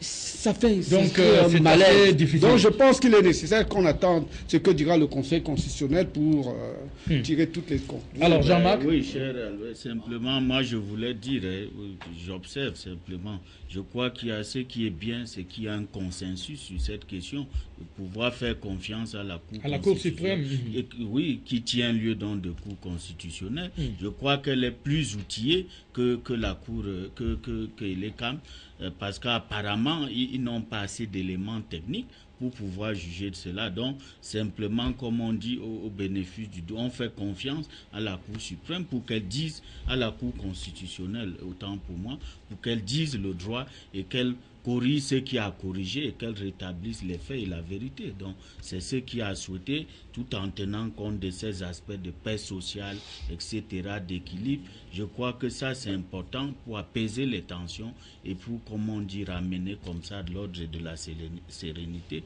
pour que les élections donc, se déroulent. Se tiennent dans de bonnes conditions. Tout à fait. Alors, professeur, sur la question... Non, moi, vous savez, quand... c'est vrai que le RDPC n'est pas beaucoup concerné. Oui, quand vous commencez vos études dans les facultés de droit, ce que nous commençons par dire souvent à nos étudiants, c'est que il y a des constitutions souples et des constitutions rigides. Et il faudrait aussi comprendre que lorsqu'on interprète les lois, il faut qu'il y ait toujours des interprétations souples et des interprétations rigides. Bon, et moi je crois que je suis pour une interprétation souple. Parce que quand vous voyez une démocratie en construction comme la nôtre, où nous nous interrogeons énormément sur l'abstention, vous vous rendez quand même compte qu'on a déjà l'article 3 de notre Constitution qui n'encourage pas, je vais vous citer cet article, les partis politiques concourent à l'expression des suffrages. Or, lorsque vous visitez toutes les démocraties libérales, États-Unis, Europe et ailleurs, vous vous rendez compte que ce ne sont pas les partis politiques à eux tout seuls qui concourent à l'expression du suffrage. Ce sont les citoyens ou les partis politiques. À partir de là, quand un citoyen ne se reconnaît ni dans le RDPC, ni dans l'opposition, il ne vient pas. Alors maintenant, notre objectif, du moins celui du président de la République, parce que la communauté internationale nous regarde, c'est réussir cette élection. N'oubliez pas que c'est l'opposition qui a demandé la refonte des listes. Elle a obtenu, avec la pression de la communauté internationale, nous le reconnaissons. C'est l'opposition également qui a demandé la biométrie. Elle a obtenu. Moi, je crois que si nous avons tant de partis d'opposition engagés, je voudrais quand même vous donner quelques chiffres. Il y a 291 partis aujourd'hui légalisés au MINAT. Sur les 291, 38 se sont engagés au municipal et 35 aux législatives. Ça veut dire quand même que ce processus ne souffre d'aucune illégitimité. Maintenant que la Cour suprême et l'ECAM gardent cette dynamique et parfois même donne des délais aux gens, aux partis politiques. Moi, je ne suis pas contre les Aminim Diallo ou encore mes amis de l'opposition. Vous ne pouvez pas enseigner les sciences de l'État et être contre l'émergence d'une opposition dans un pays sérieux. Mais qu'on leur donne aussi le temps. Quand on ne trouve pas une pièce, que de rejeter de manière rigide, mais quand on donne 24 heures, 48 heures à ces gens de ramener, d'ajuster, c'est ça aussi la force de notre démocratie. Parce que quand vous visitez les pays comme la France, qui sont un modèle pour nous, on ne rejette pas. Ça, je vous le dis, là je le parle, je le dis avec autorité en tant que professeur de droit public. Il faudrait qu'on reconnaisse quand même que il y a des interprétations qui, moi, qui me donnent l'impression que certains veulent qu'il y ait la guerre civile au Cameroun. Et vous savez que le principal instrument, ce sont ces énervements que certains provoquent par la loi, certains provoquent par leur agissement. Sur ce point bien précis, moi je voudrais que la Cour suprême fasse une interprétation souple et qu'on donne la possibilité à nos camarades, à nos compatriotes qui sont ici de compétir. Voilà ma position. Voilà, juste une dernière chose pour sortir de ce sujet, pour parler de... Quand dans un pays où je suis ministre du Travail, j'aime souvent dire ça, je m'appelle Grégoire Ona, je dis que le SMIC est à 27 000 et que les gens peuvent vivre avec 27 000, pendant que lui ne peut pas nourrir ses chiots à 27 000, c'est se foutre de la gueule, même de M. Biya, ainsi que de sa politique.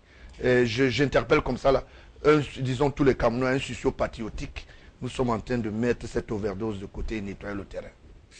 Voilà, on espère donc que le processus va se poursuivre normalement et que seul le droit sera dit, puisque nous parlions déjà de la Cour suprême qui siège comme conseil constitutionnel. Cela nous donne une passerelle pour parler de la justice, de la magistrature et de la corruption au Cameroun ces dernières années. Beaucoup de cris chaque jour dans les tribunaux où on se plaint de ce que la corruption, de ce que la justice ne fait pas son travail. Alors, est-ce qu'il est possible de redresser le tir? Que faut-il faire pour qu'on cesse de parler négativement de la justice au Cameroun avec ces problèmes de corruption et surtout cette influence de l'exécutif dans beaucoup de décisions de justice au Cameroun? La question est donc sur la table. Que faut-il faire pour mettre de l'ordre dans la justice au Cameroun? Est-ce que cela est d'ailleurs possible? Si oui, sinon, la parole est à qui veut la prendre. On va revenir par où on est sorti tout à l'heure. Oui, je voulais simplement dire ceci. Vous avez dit tout à l'heure l'exécutif. Je dis non, je peux déconstituer l'exécutif. La justice est libre au Cameroun. Mais c'est devenu un centre de commercialisation. C'est pour ça qu'à un moment, il faut regarder avec beaucoup d'assiduité et d'une manière, disons, patiente. Quand vous regardez la justice, c'est anormal qu'un jeune magistrat, parce qu'il s'appelle Mbono Xavier, c'est intègre dans sa tête qu'il veut un immeuble. Parce qu'il fréquente la famille présidentielle. Donc, vous comprenez à peu près? Je donne les noms. Problème de course, vous comprenez à peu près? Tu es né à rue Mangué, reste dans ton rue Mangué, on veut que tu fasses ce qu'on appelle la pyramidale. Vous ne pouvez pas tricher parce que vous marchez avec le neveu du président de la République et vous dites je m'appelle Mbono Xavier. Vous traquez les gens à travers disons que, la justice. Pour leur arracher leurs biens. J'ai vu des faux instruments dessus que ce monsieur a signé. Moi, j'ai ses copies. Vous comprenez à peu près? Vous ne pouvez pas être sérieux et que vous êtes procureur de la République du côté de Nkonsamba et vous laissez les braqueurs à l'évidence parce qu'on vous a donné un peu d'argent. L'actuel procureur de la République de Nkonsamba a travaillé à Douala. Il a posé un certain nombre d'actes. Sur le colonel Esso, par exemple, de la gendarmerie. Vous comprenez un peu comment ça se passe? On est obligé d'envoyer des jeunes comme Aruna Bako, qui est actuel procureur général de Douala pour nettoyer. Vous comprenez à peu près? La justice... Vous soutenez qu'il y a un problème de... Il y a un problème de corruption, mais les personnes sont engagées. Ce n'est pas l'exécutif. Parce qu'on a l'impression qu'on appelle les gens au téléphone et on leur dit, voilà, il faut poser tel acte. Il y a en ce moment un procès qui est en train de se passer. On a vu M. Laurent Esso, ministre de la Justice et l'État du Cameroun, poursuivre. Parce qu'on a entamé, par exemple, disons que sa dignité. Et quand on regarde que quelqu'un peut fabriquer des fausses pièces, parce qu'il s'appelle Etunio Yono. Emmanuel, il donne aux journalistes, il manipule les journalistes, les autres meurent. Et qu'aujourd'hui, on ne veut pas qu'il réponde de ses actes. Ce n'est pas normal. Ça, ce n'est pas de la manipulation du fait que c'est le professionnalisme judiciaire. Ça, je vous tiens à la gorge. Aujourd'hui, qu'est-ce qui se passe? La même presse qu'on a vendue hier, on oublie que Bibi Ngotiaïr en est mort, a commencé à défendre celui qui a envoyé celui-là à la mort. Vous comprenez à peu près? Comment vous ne voulez pas que les citoyens puissent être identifiés face à leurs responsabilités? Pourquoi on veut toujours dire l'exécutif, c'est le Cameroun? On dit qui a fait quoi? Et c'est pour cela qu'aujourd'hui, Laurent Esso qui est là est en train de nettoyer. Et quand il nettoie, ça fait pas bon lurette. Ça fait pas plaisir. Ça fait pas plaisir aux gens. Okay. Et je pense que pour une justice sérieuse, il va falloir que les citoyens un sursaut patriotique pour savoir s'auto-juger eux-mêmes. Alors, Maïdadi Sadou, le problème de la justice au Cameroun, elle est libre, elle ne l'est pas. Quels sont ses problèmes à votre avis? Non, de toutes les façons, théoriquement, elle est libre. Sur le principe, sur le principe, elle est libre. On parle du pouvoir judiciaire. Bon, le problème de la liberté de la justice, bon, ça s'est posé dans pas mal de pays et dans tous les temps, doit être traité avec beaucoup de tact. Parce que bon, ça peut également conduire à des dérives, à ce qu'on avait appelé ailleurs le gouvernement des juges. Bon, jusqu'où elle doit être libre, qu'est-ce qu'elle doit faire dans ses libertés, etc. Mais moi, je voudrais plutôt parler de justice et corruption. Surtout corruption. Bien sûr. Le problème de la corruption chez nous, il est simple à résoudre. Vraiment. L'application de l'article 66 de la Constitution règle une bonne partie. Que Sur chacun la déclare, c'est déclaration bien, des biens. première chose. Deuxième chose, si un magistrat peut interpeller un monsieur, si vous monsieur Diofan, qui vient de construire un immeuble ici, la justice, si elle est en mesure de l'interpeller pour dire, mais c'est comment tu rentres de Russie, tu es rentré beaucoup d'argent pour construire ça, mais il faut justifier. On peut régler ça de manière... Parce que aujourd'hui, c'est quoi? Les gens s'enrichissent, ils vivent en toute impunité, et puis ça continue. Mais si les gens sont menacés, ils savent qu'ils doivent justifier leurs biens, je crois que ça va nous résoudre. Bon, peut-être qu'il faudra également compléter par des formations à la base, au niveau de l'école, etc. Parce que même là, il faut prendre l'exemple d'un parent d'élève qui va avec son enfant, qui veut l'inscrire. Il vient avec l'enfant, le proviseur refuse, il donne l'argent au proviseur devant l'enfant. Vous pensez que... Bon, tout ça, il y a beaucoup de choses à faire depuis l'éducation jusqu'à la répression et puis le contrôle. On peut fortement réduire la corruption dans notre pays si vraiment nous en avons la volonté. Alors, Amine Biele, la question, elle est lancinante. Hein, c'est un oui, mais je crois que le grand grand problème de la justice au Cameroun, c'est que est-ce que nous avons une magistrature indépendante? Est-ce qu'un juge peut prendre une décision sans avoir peur que ça ait des répercussions sur sa carrière? Parce que c'est là le centre du problème. Si les juges du siège avaient certaine pérennité dans leur activité, si le juge savait que je suis là, notamment le président de la Cour suprême, si je suis là pour 8 ans, 10 ans, il a le courage de dire le droit sans avoir peur que le prochain décret va le débarquer. Aujourd'hui, il suffit simplement qu'un juge pose un acte qui ne soit pas bon à l'exécutif, au conseil de la magistrature, et on peut l'enlever de là où il est. Je crois que c'est là le fond. Il faut une certaine pérennité à certains postes de la magistrature pour donner, disons, de la confiance aux autres magistrats. Et notamment en matière de corruption, je crois que c'est un peu grand problème dans notre pays. Parce que si on voit ce que la corruption crée comme dysfonctionnement dans notre système social, on peut se dire qu'il y a vraiment de la part de certaines personnes des crimes qui sont délibérés. Et il ne faut vraiment pas avoir pitié de ces gens. Quand vous voyez par exemple à la télévision un type qui dit « je ne peux pas me soigner, on me demande 200 000 francs par mois » et je n'ai pas de l'argent pour me soigner parce que je ne peux pas avoir les médicaments à l'hôpital. Et on sait que de l'autre côté, il y a quelques personnes qui se foutent plein la poche de l'argent du peuple. On doit dire que ça pose des problèmes. Et il faut être rigoureux là-dessus.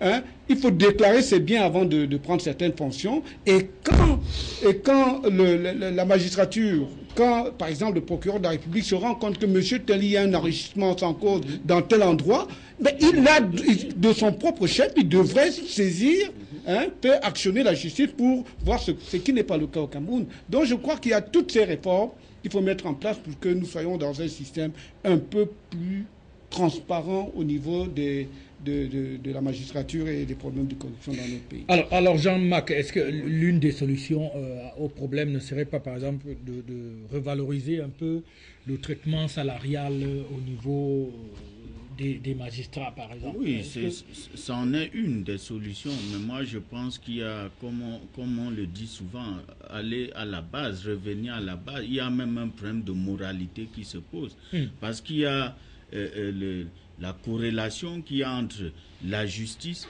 et les administrés. Vous voyez déjà qu'il y a un problème de crédibilité. On a par exemple, moi je l'aborde sous un autre pan, pour dire simplement, vous voyez très souvent, il y a cette vindicte populaire quand on attrape quelqu'un.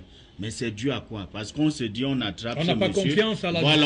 On va l'amener, le lendemain, il est dehors. Donc les gens se disent peut-être il faut qu'on se fasse justice, même si c'est pas conseillé, c'est pas du droit. Mais il faut donc comprendre quelles sont les causes, et revenir à cela. Et vous parliez, pour être concis, je ne vais pas trop m'étendre, moi je pense, l'une des solutions, c'est qu'il faut bien qu'il y ait une volonté politique. Parce que quand on dit séparation des pouvoirs, mais les juges, ils doivent assumer aussi cela. Et je crois que le président Amen, il le disait si bien, je crois qu'ils doivent prendre des initiatives parce que je crois il y a des choses qui se font au vu et au su des gens. On ne peut pas laisser ça, on ne peut pas laisser faire.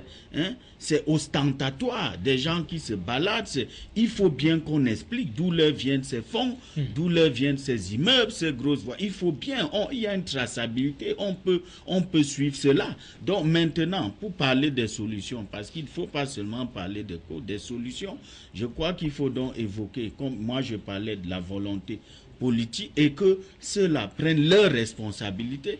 Parce que je dis, si je suis juge ou vous êtes magistrat, mais il y a des dossiers, ouvrez-les et maintenant prenez à témoin le peuple pour dire voilà, j'ai intenté une histoire et on m'empêche de travailler. Je crois qu'à une époque, le ministre, comment on l'appelait, le ministre... j'oublie un peu son nom. Non, pas Amadou Ali.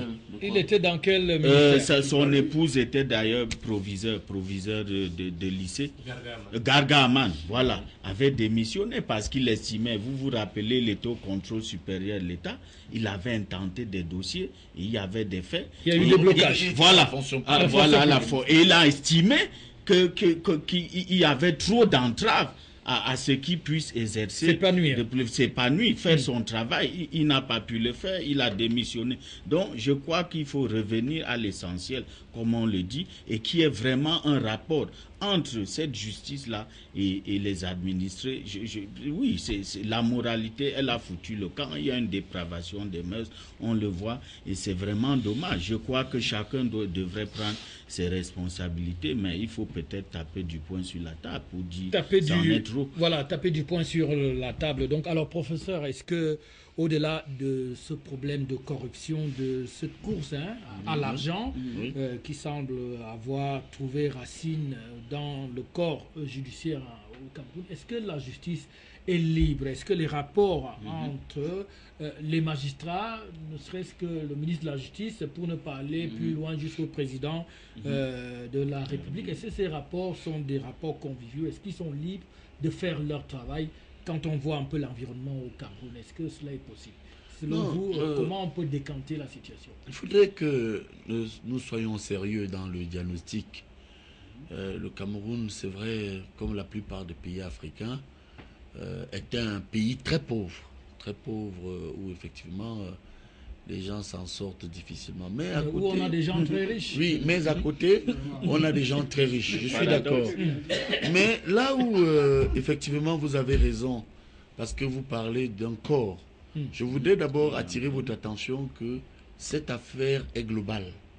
On a identifié les magistrats, mais de manière globale, tous les corps sociaux sont touchés au Cameroun.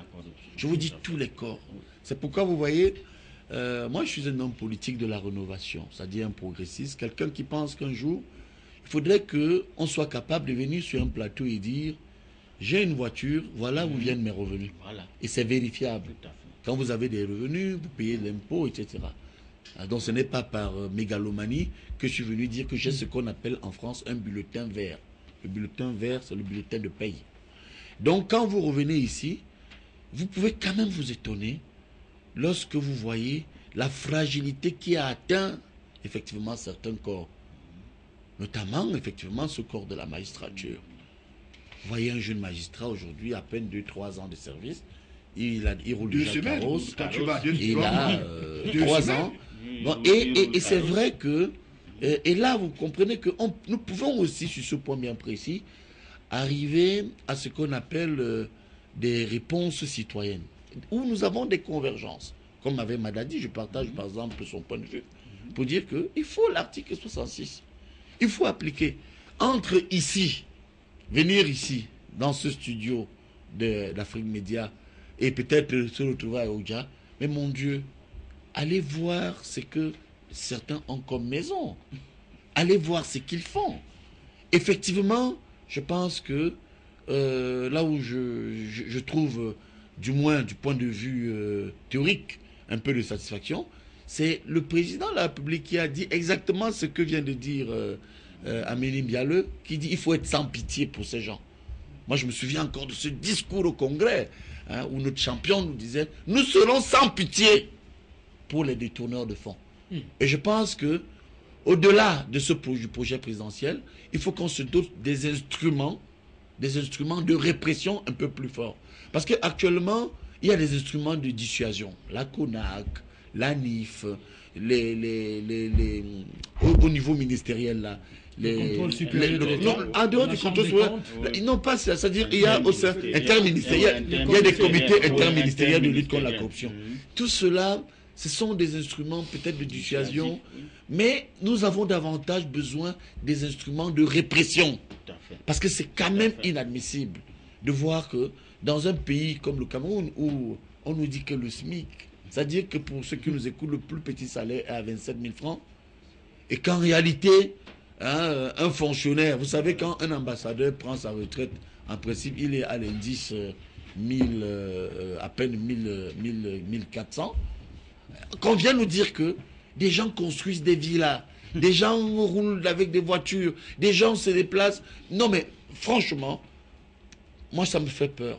Et je pense que ce corps-là, on doit davantage jeter un coup d'œil, davantage moraliser, et même aussi sanctionner, parce que quand un pays n'a plus confiance en sa justice, croyez-moi, on peut parler aussi de la fin de l'État. Mais Dieu merci, nous n'en sommes pas encore là. Nous sommes au niveau des constats. Il y a encore des dérapages. Je crois que c'est un problème national. Ce n'est pas un problème de l'UFC ou l'UFD ou du RDPC. C'est un problème qui concerne tous les Camerounais. Alors, je suis d'accord, je suis d'avis.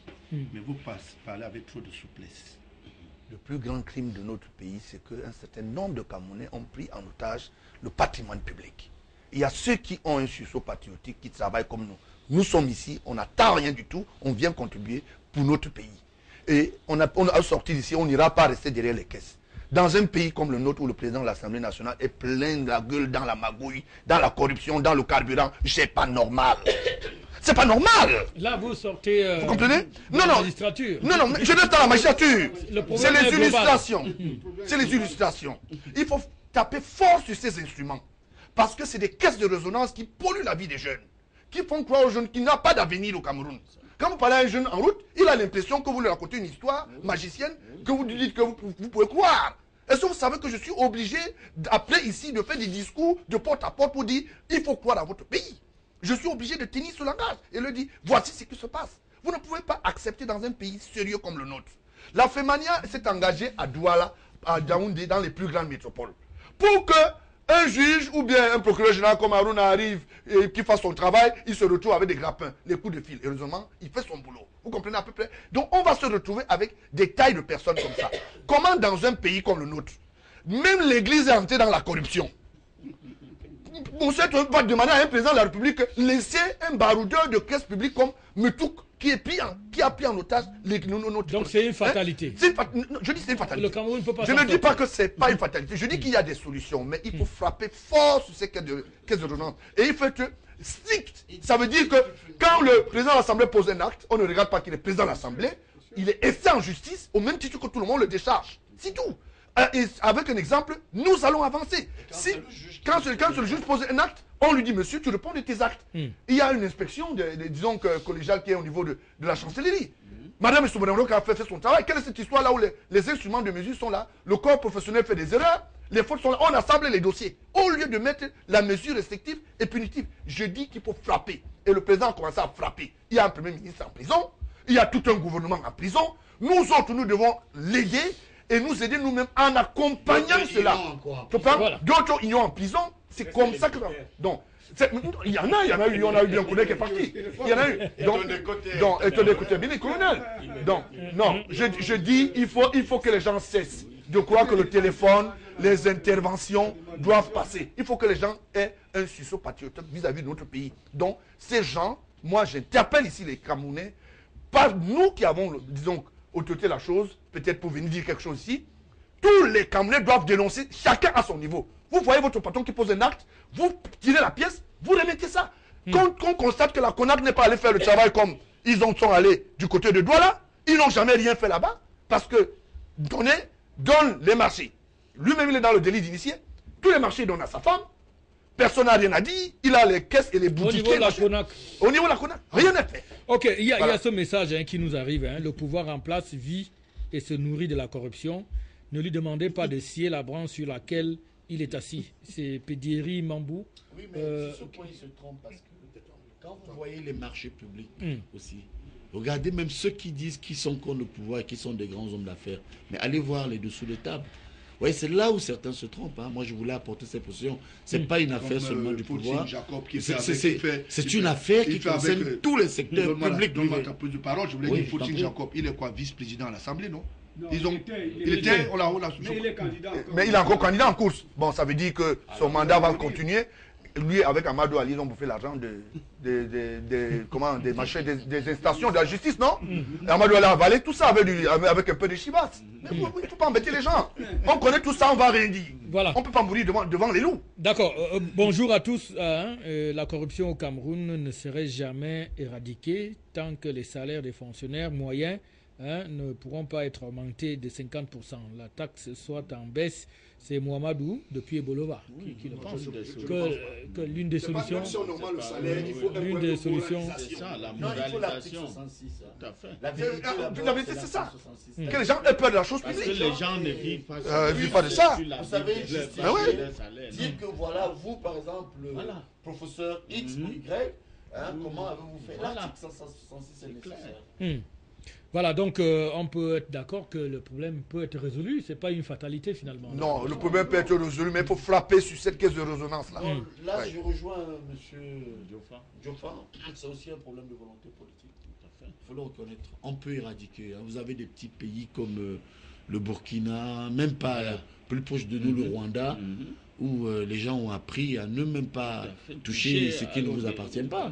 Ne faites pas croire qu'un pays comme le Cameroun ne peut pas faire ce que des petits pays comme le Burundi font aujourd'hui. Ça, il faut le dire. Ça se fait déjà là, mais le chantier est grand, il est vaste. Le chantier est vaste. Oui. Il y a encore des gros intérêts. Et puis il y a aussi, il faut le dire, des génies du mal qui tiennent non seulement le pays. Quand il n'y a pas alternance dans un pays, on arrive toujours dans ces situations-là.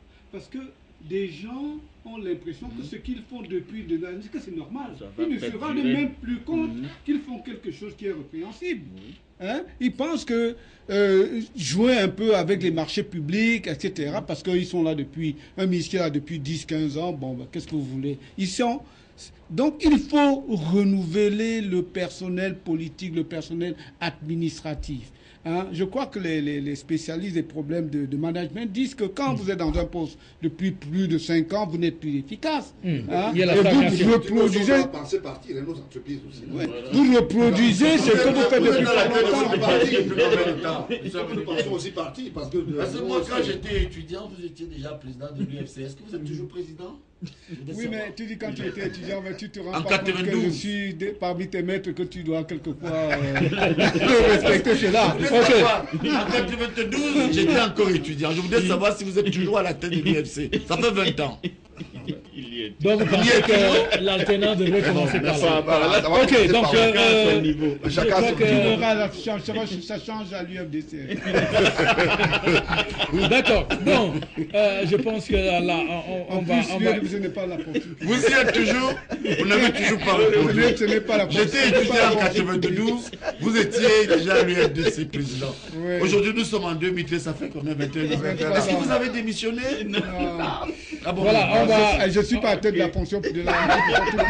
Voilà, nous avons un autre message. Vous rassurez les téléspectateurs. Voilà. On va lire très rapidement cet autre SMS. La magistrature est corrompue. Voyez-vous les failles que nos lois accordent à ceux-ci où les malfaiteurs sont protégés par la loi et les magistrats y accrochent, hein, s'y accrochent, c'est ça. C'est Didier qui le pense, hein. Donc c'est un commentaire qui est fait en quelque sorte. Je crois qu'on est unanime là-dessus. Voilà, que sont devenus les droits des employés de la MACAM à la liquidation, toujours corruption sur le document? Là, c'est pendant.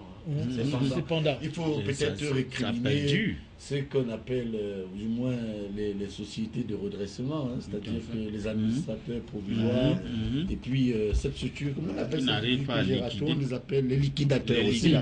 Parce que là aussi, vraiment pour cette... nous sommes tous comme la parce que si vous allez chercher où sont placés les biens de l'OMCPB, vous allez chercher où sont placés de la BIAO, alors nous n'allons pas sortir de l'ornière. Ça aussi, c'est une forme de corruption qui vraiment vaut mieux ne pas en parler parce que nous n'allons pas quitter le plateau. Voilà, il y a un téléspectateur qui pense que ce n'est pas le pouvoir en place qui soutient, mais c'est plutôt les réseaux qui sont en train de défier l'État à travers, la loi. Je pense que c'est ça.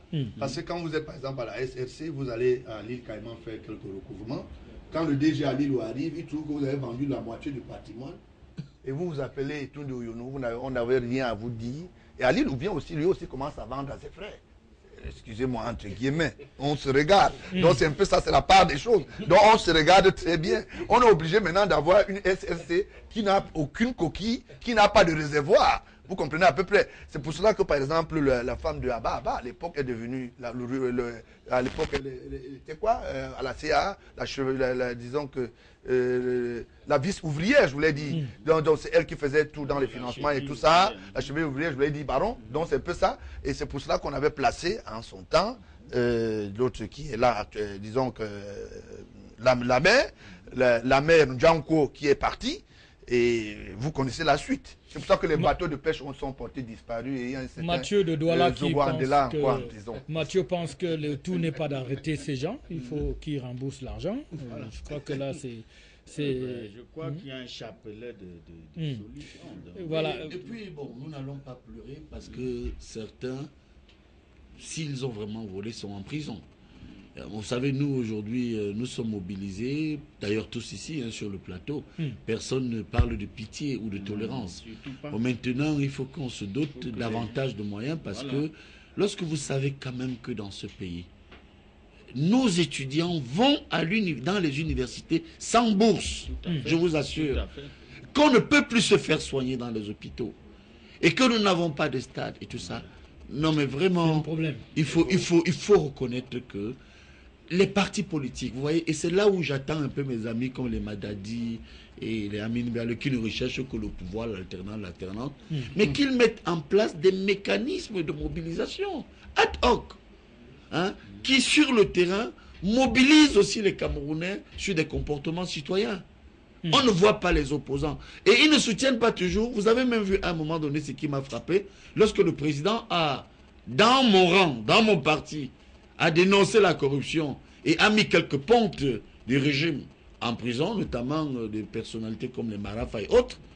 Eh bien, on a vu Amélie Biale et ses amis venir sur le plateau dire qu'on ne devait pas arrêter ces gens. Voilà le Cameroun. Non, écoutez, du moins. Donc, vous voyez, voilà l'opposition ne joue pas son rôle. Vous ne jouez pas votre rôle. Et vous commencez à nous fatiguer. Pour ça, nous commentons les messages. Mobilisez-vous. Tu sais, je suis un démocrate. Oui. Je ne veux pas porter plainte pour ça parce que ça, c'est de la diffamation pure et simple.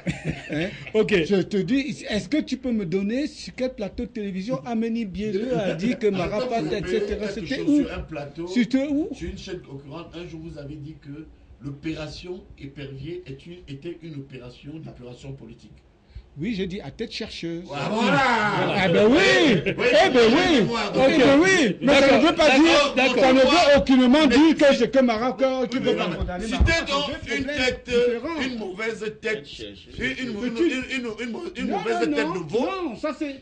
Citez-nous un veau ou une tête de chèvre qui a été je vais vous indûment dire, mauvaise en tête prison. chercheuse, pourquoi? Parce Oui, qu'on dis-nous. connaît d'ici dehors toutes Moi, je les comprends. personnes qui ont détourné des fonds publics, qui sont... mais qui la sont en liste est liberté. sortie. Justement, la liste, tu n'as jamais vu la liste des beaucoup Sanangangui. pensent que c'est La l'un des liste est facteurs qui sortie encourage la et corruption. Beaucoup de gens qui sont dans cette liste-là, dont la traçabilité de leurs biens ne sont pas prouvées, sont encore dehors. Est-ce que je mens? Encore, c'est bien dit. Bah oui, mais pourquoi est-ce que certains... Attends, pourquoi les uns sont dedans et les autres sont dehors? Voilà la seule question, c'est pour ça que j'ai dit, c'est à cette chercheuse. L'arrestation de ceux qui sont dedans. Ok. Oui. Mais dire que j'ai dit ceci, Permettez aussi que... Heureusement, je suis un démocrate. Voilà. Tu prends ça comme un truc de... Mon ami Messanga vient de dire quelque chose et je ne peux pas laisser passer ça. Cher ami, c'est vous qui êtes en charge de la gestion d'un État. C'est vous qui devez mettre en place des politiques. Alors, ne vous déchargez pas sur l'opposition pour qu'elle mette en place des politiques pour gérer ce que vous n'arrivez pas à gérer. Le jour où le peuple va nous faire confiance, on sera à votre place, vous saurez de quoi nous sommes capables. Mais jusqu'à maintenant, c'est vous qui avez la charge de l'État, c'est vous qui avez les moyens de l'État. Alors travaillez, réglez les problèmes qui se posent à notre État. Voilà. Cher ami, en 30 secondes. On va sortir de ce sujet. Je voudrais rappeler qu'il est au gouvernement avec moi, ce monsieur qui parle. Il est de l'UNDP. Vrai ou faux? Pourquoi vous me laissez la charge gouvernementale et de contrôle seul? Dites quand même aux téléspectateurs que vous êtes au gouvernement et que votre chef de parti est ministre d'État. Mais quand ça vous arrange, vous mangez. Mais qui met ça en œuvre? C'est vous qui devez aussi mettre ça en tant que ministre. La mise en œuvre, c'est qui? Il faut d'abord définir. Voilà donc un cas typique. Les gens qui ne vous déchargez pas. Les gens qui mangent. Ça, c'est de la diversion. Et se suit la Mais bouche. Sanga, c'est de la filouterie politique que Non. tu as fait. C'est de la diversion, de la Nous sommes tous au filouterie gouvernement. politique. Montrons quand même Définissez que nous sommes solidaires. des politiques claires. Je voudrais que mon ami Madaïdi s'entende avec moi. S'il te plaît. Faisons preuve de solidarité gouvernementale, vous et moi ici. Je vous en prie. Oui, mais je veux Bon, rappeler... Qui fait les projets de loi? C'est pas les ministres, c'est le chef S'il de vous plaît, l'État. s'il vous plaît. La Constitution. Voilà. Qui met en œuvre la Les politique chef de membres du l'État? gouvernement ne sont même pas habilités de Vous faire avez des beaucoup de projets ministres, loi. vous avez beaucoup de C'est le DG. chef de l'État, ça c'est dans la Constitution. C'est pour cela que D'accord. chaque ministre... Vous êtes au gouvernement avec moi. Mais Monsieur tu viens de Madadi. dire qu'il est de l'opposition. Il faut savoir ce que tu veux. Opposition gouvernementale. Voilà. En sciences politiques, ça s'appelle. En sciences politiques, il le fait exprès. En sciences politiques, il y a deux types d'opposition. Il y a l'opposition gouvernementale et il y a une opposition qui est hors du gouvernement. Lui, il est dans la majorité avec nous. Mais Madadi. Donc, vous pensez qu'il est Il n'est comptable? même pas habilité. Bon, voilà. à proposer des lois. Voilà. Tout passe par les lois. On va se Tout passe par séparer. les hein. lois, monsieur Messanga. Quand vous nous accusez ça là. S'il vous plaît, Mais s'il vous plaît. S'il vous plaît. Tu es un professeur de droit, de sciences politiques et tout. Quand quelqu'un est au gouvernement, il n'est plus de l'opposition, cher ami. Hein, c'est ce qu'on apprend dans toutes les facultés de droit et sciences politiques. Quand tu viens dire quelqu'un, il est au droit... Non, c'est à toi que je pose parce que Ok. tu comprends. Bon, on va parler des communautés ça. urbaines. Hein? C'est intéressant. Si on reste là, on va plus en sortir. Hein. Donner la possibilité au ministre de proposer des lois. Voilà. On va y arriver. Dernière chose. Les lois, C'est le chef de l'État qui Attends les propose les lois. lois. Bon. Il défend les budgets. Voilà un dernier sujet qui nous préoccupe. On va évoquer la problématique des communautés urbaines au Cameroun. Comment est-ce que ça fonctionne cette affaire-là? Est-ce que l'expérience produit les fruits escomptés? Comment est-ce que les choses se passent? Quelle est votre appréhension? Quelle est votre analyse de ce qui est fait, notamment dans les grandes métropoles, Yaoundé, Douala, Bafoussam? Chacun nous dit un peu l'expérience, son analyse sur la... Je dis toujours que je pense qu'il y a un problème sérieux. Vous savez, j'ai parlé des délits d'initiés du côté de Douala, parce que c'est fondé. Vous savez, quand un délégué du gouvernement en fait une entreprise privée, il se pose un problème sérieux. Tu ne peux pas être délégué de la communauté urbaine, tu donnes tous les marchés à ton épouse. Donc il y a un problème de gestion Il y a un aussi. problème de gestion. Il a confondu l'hôpital, comme vous avez la Kentini, là où il vendait quelques seringues, et avec la communauté urbaine. Vous voyez un peu, en tête d'affiche, il se retrouve que même les enfants qui vont faire ce qu'on appelle temporairement quelques travaux c'est lui qui reçoit la cagnotte et qui le distribue. C'est pas comme ça. Vous comprenez à peu près. Et parce qu'on a quelques amis à qui on envoie quelques caissons de poissons du côté de la présidence. Je ne veux pas les citer, il y a 2 amis très fortement liés à M. Fristonnet. Quand je dis ça, je ne veux pas vous dénoncer là. Simplement pour vous dire que le chef d'État sait que quelques caissons de poissons voyagent, disons, dans vos domiciles, tranquillement. Et ça fait qu'aujourd'hui, il y a un problème sérieux. Ces collaborateurs ont des problèmes. Ils ne peuvent pas. Chacun devra avoir une charge en fonction d'un mandat, disons, de gestion. Mais il a tout, il fait tout et il est tout. C'est pas normal. Et je pense que le problème de... c'est le cas de Douala. Oui, le cas de Douala. Le cas de Bafoussam, par exemple, quand vous voyez. Le problème là-bas, c'est indivisible. Ça veut dire qu'on ne savait pas à quel moment c'est le délégué qui est prestataire de service, à quel moment il n'est pas. Vous comprenez? C'est des propriétés privées. Il faut le dire comme ça. Et parce que ce sont des propriétés privées, il va falloir qu'on revoie cette affaire sérieusement. Parce qu'on ne peut pas, au même moment où on est délégué, vous voulez, disons, pour les appels d'offres, ce sont vos sociétés qui font des prête-noms. Vous voulez, pour les marchés publics, ce sont vos sociétés qui font des prête-noms. Vous voulez, les gens viennent faire le curage. Non, il faut que vous voyez qu'est-ce que vous allez gagner là-dedans. Ça commence, ils sont allés jusqu'à demander, au niveau de la surface, même de l'homologation de la grande situation disons, du ministère des marchés, qu'on revienne même à des appels intimes. Ça veut dire que je t'appelle, je te dis, viens, avec la proforma, je vise. Vous voyez, vous imaginez que pendant qu'il y a une loi qui est mise en place, une structuration, on demande à voir que faisons encore votre façon, on va rentrer en arrière. Donc les gens, à travers cela, surtout les marchés publics, sont très mal gérés par nos communautés urbaines et parfois même par nos structures. Pourquoi? Parce qu'on ne peut pas accepter dans un pays sérieux qu'on remette en cause parce que le faciès de quelqu'un ne vous intéresse pas, parce qu'il ne vous a pas donné de l'argent, parce qu'à un certain moment, ça ne suit pas à vos attentes, vous estimez. Regardez comme Douala est pourri. Quand vous arrivez à Douala que nous on connaissait à l'époque, ce n'est plus ça. Hein. Donc ça, nous ne vendons pas, hein, nous ne vendons pas bien, disons que notre Cameroun. Et puis je pense que ceci se passe dans les 10 régions, ce n'est pas seulement Douala. Hein. Douala est accentué parce que celui-là, c'est une ville cosmopolite. Hein, mais je dis que ça se passe, mais en tenant quand même un sursaut patriotique. Vraiment, il faut savoir que quand tu es quelque part, quand on t'a placé, c'est pour tous les citoyens. Tu n'as pas besoin d'en faire une propriété. Alors, Maïdadi? Oui, les communautés urbaines n'ont même pas leur place. Ils n'ont pas leur place. Mais c'est vous, c'est le régime que le Messanga défend qui a imposé les communautés urbaines. Assainissons notre processus électoral. Organisons des élections libres et transparentes.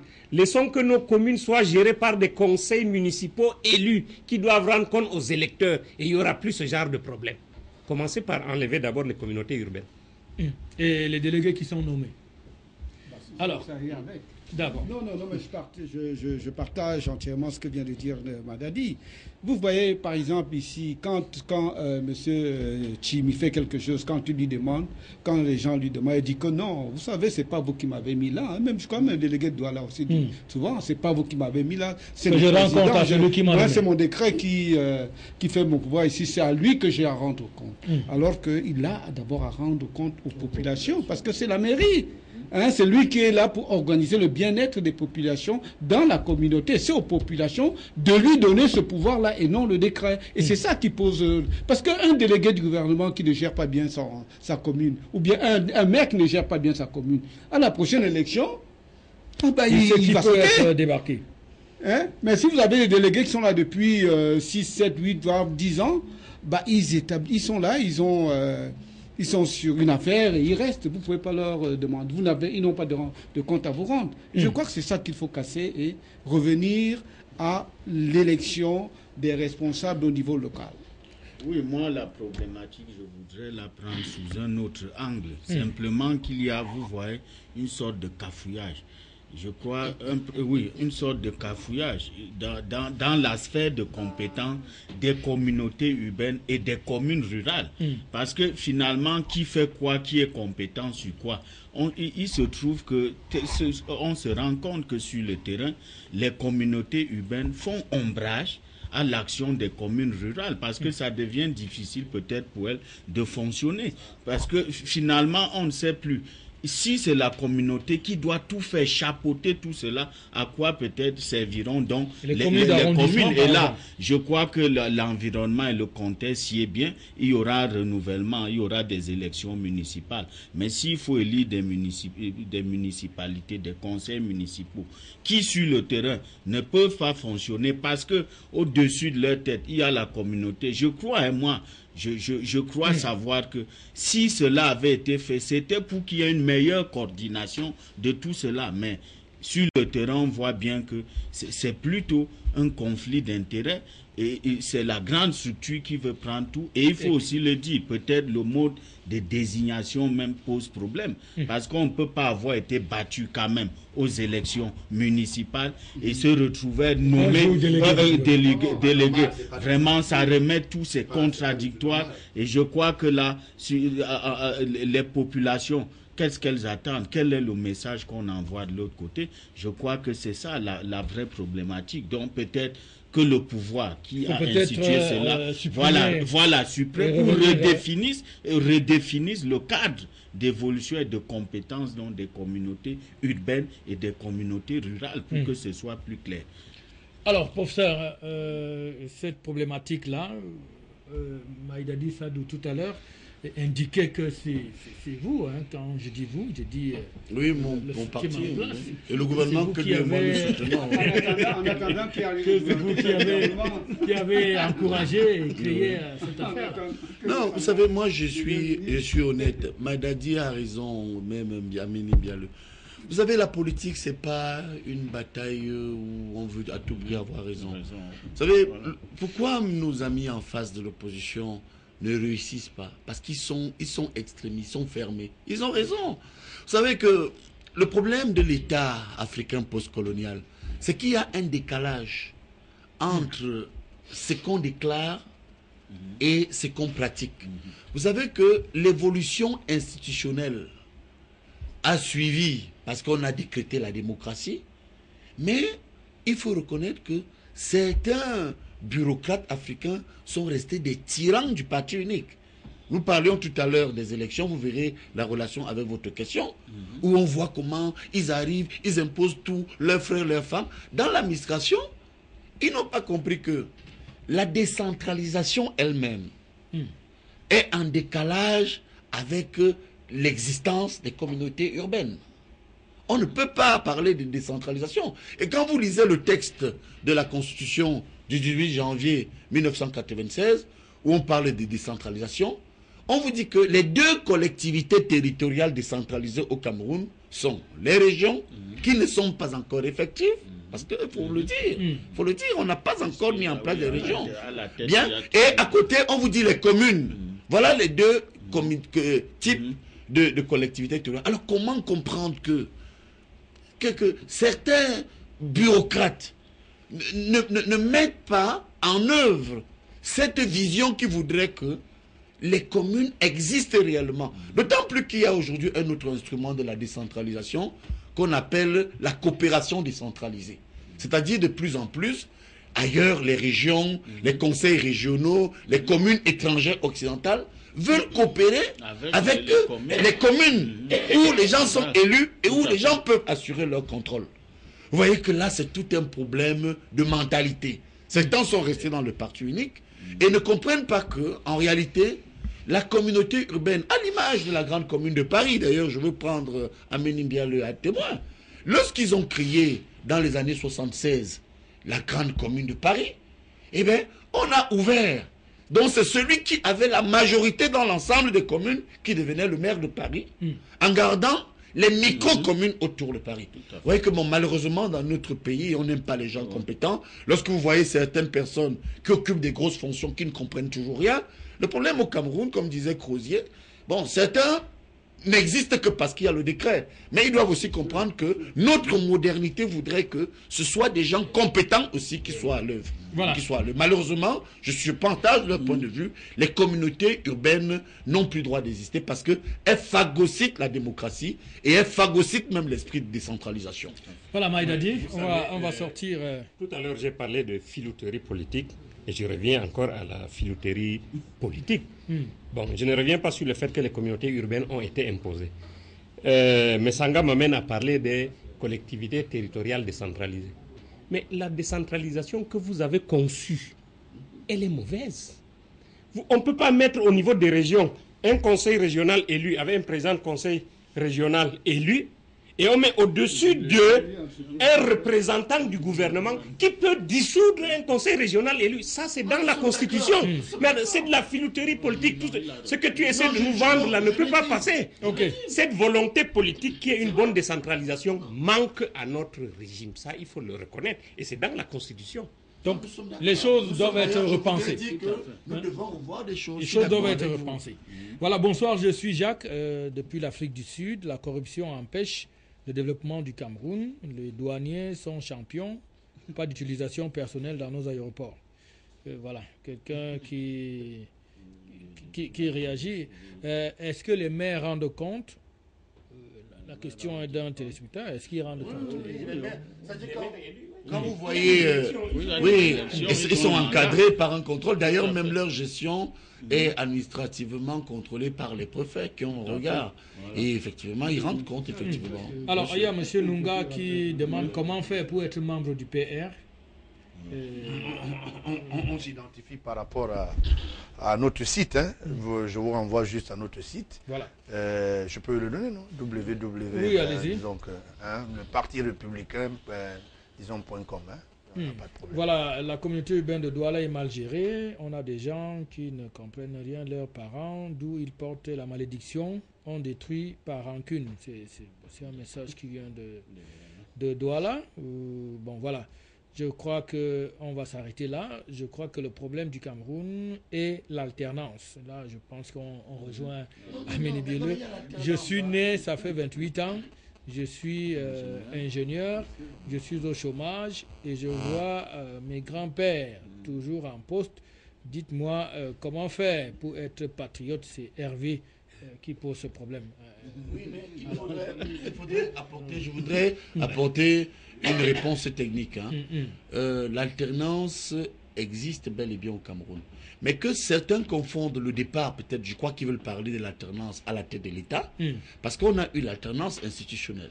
Quand le président Paul Biya arrive, nous sommes passés d'un régime à parti unique à un régime pluraliste. On a aujourd'hui des députés qui ont la couleur de l'UNDP, de l'ANDP, on a des maires. Donc on nous dit que l'alternance peut être au sommet d'État, alors qu'ils précisent peut-être, si c'est ce type d'alternance, ça dépend d'abord aussi du peuple. Ça ne dépend pas de nous. On ne décrète pas l'alternance. Voyez, nous venons de dire à ces téléspectateurs et à quelques amis, et en prenant tous la peine ici de dire que voilà les opposants qui ne sont même incapables de présenter des listes.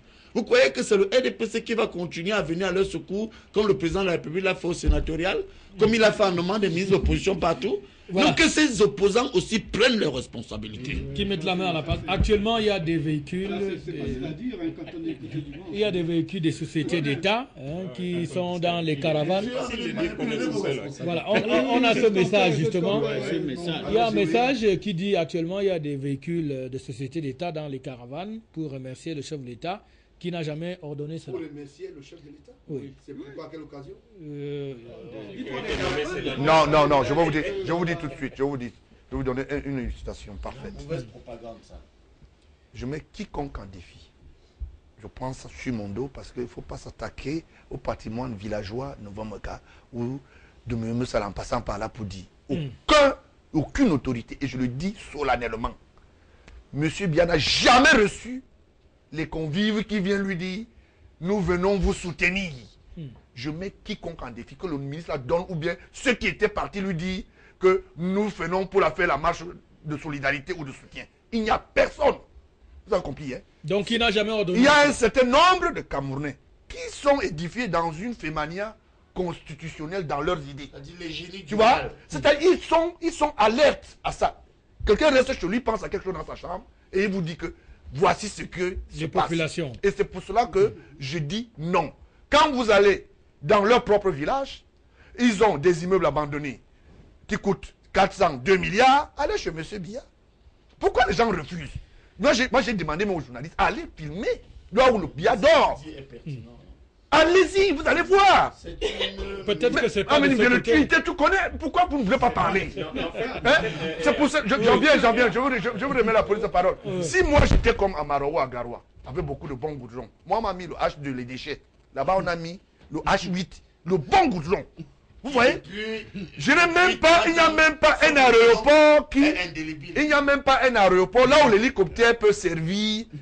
On appelle ça une délocalisation là où l'hélicoptère vient servir, par exemple, le courrier présidentiel quand le chef d'État est au village.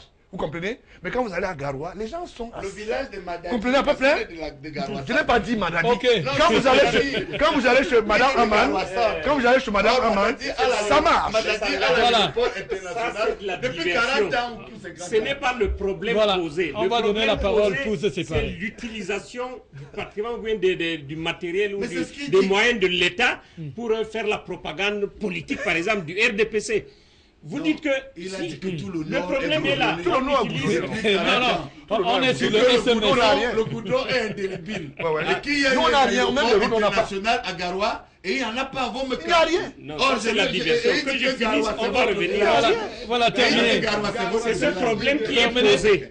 Jusqu'à maintenant, on n'a pas sanctionné un DG qui a mis les véhicules de sa société pour la campagne du RDPC. On n'a pas sanctionné un ministre qui est sorti, ou bien un directeur, ou bien je ne sais pas qui, sorti avec les véhicules CA dans le cadre de la campagne du RDPC. On n'a encore sanctionné personne. Le jour où vous allez sanctionner, on va commencer à croire en vous, que vraiment vous voulez que les choses changent. Voilà, ceux qui nous dirigent ne savent pas qu'il y a la corruption dans nos pays. Si oui, ils sont complices. C'est Thomas depuis la République démocratique du Congo qui envoie ce message. Je pense que c'est un message africain. Il pense que c'est... Non, mais je pense qu'ils trouvent normal. Hein. Ils font ça depuis un certain temps. Ils ne se rendent même pas compte qu'ils vont à l'encontre d'un certain nombre de choses. Tout un gouvernement. À l'évidence, c'est ça. Le Cameroun est ils s'en rendent plus compte. Ils ont l'impression que c'est normal.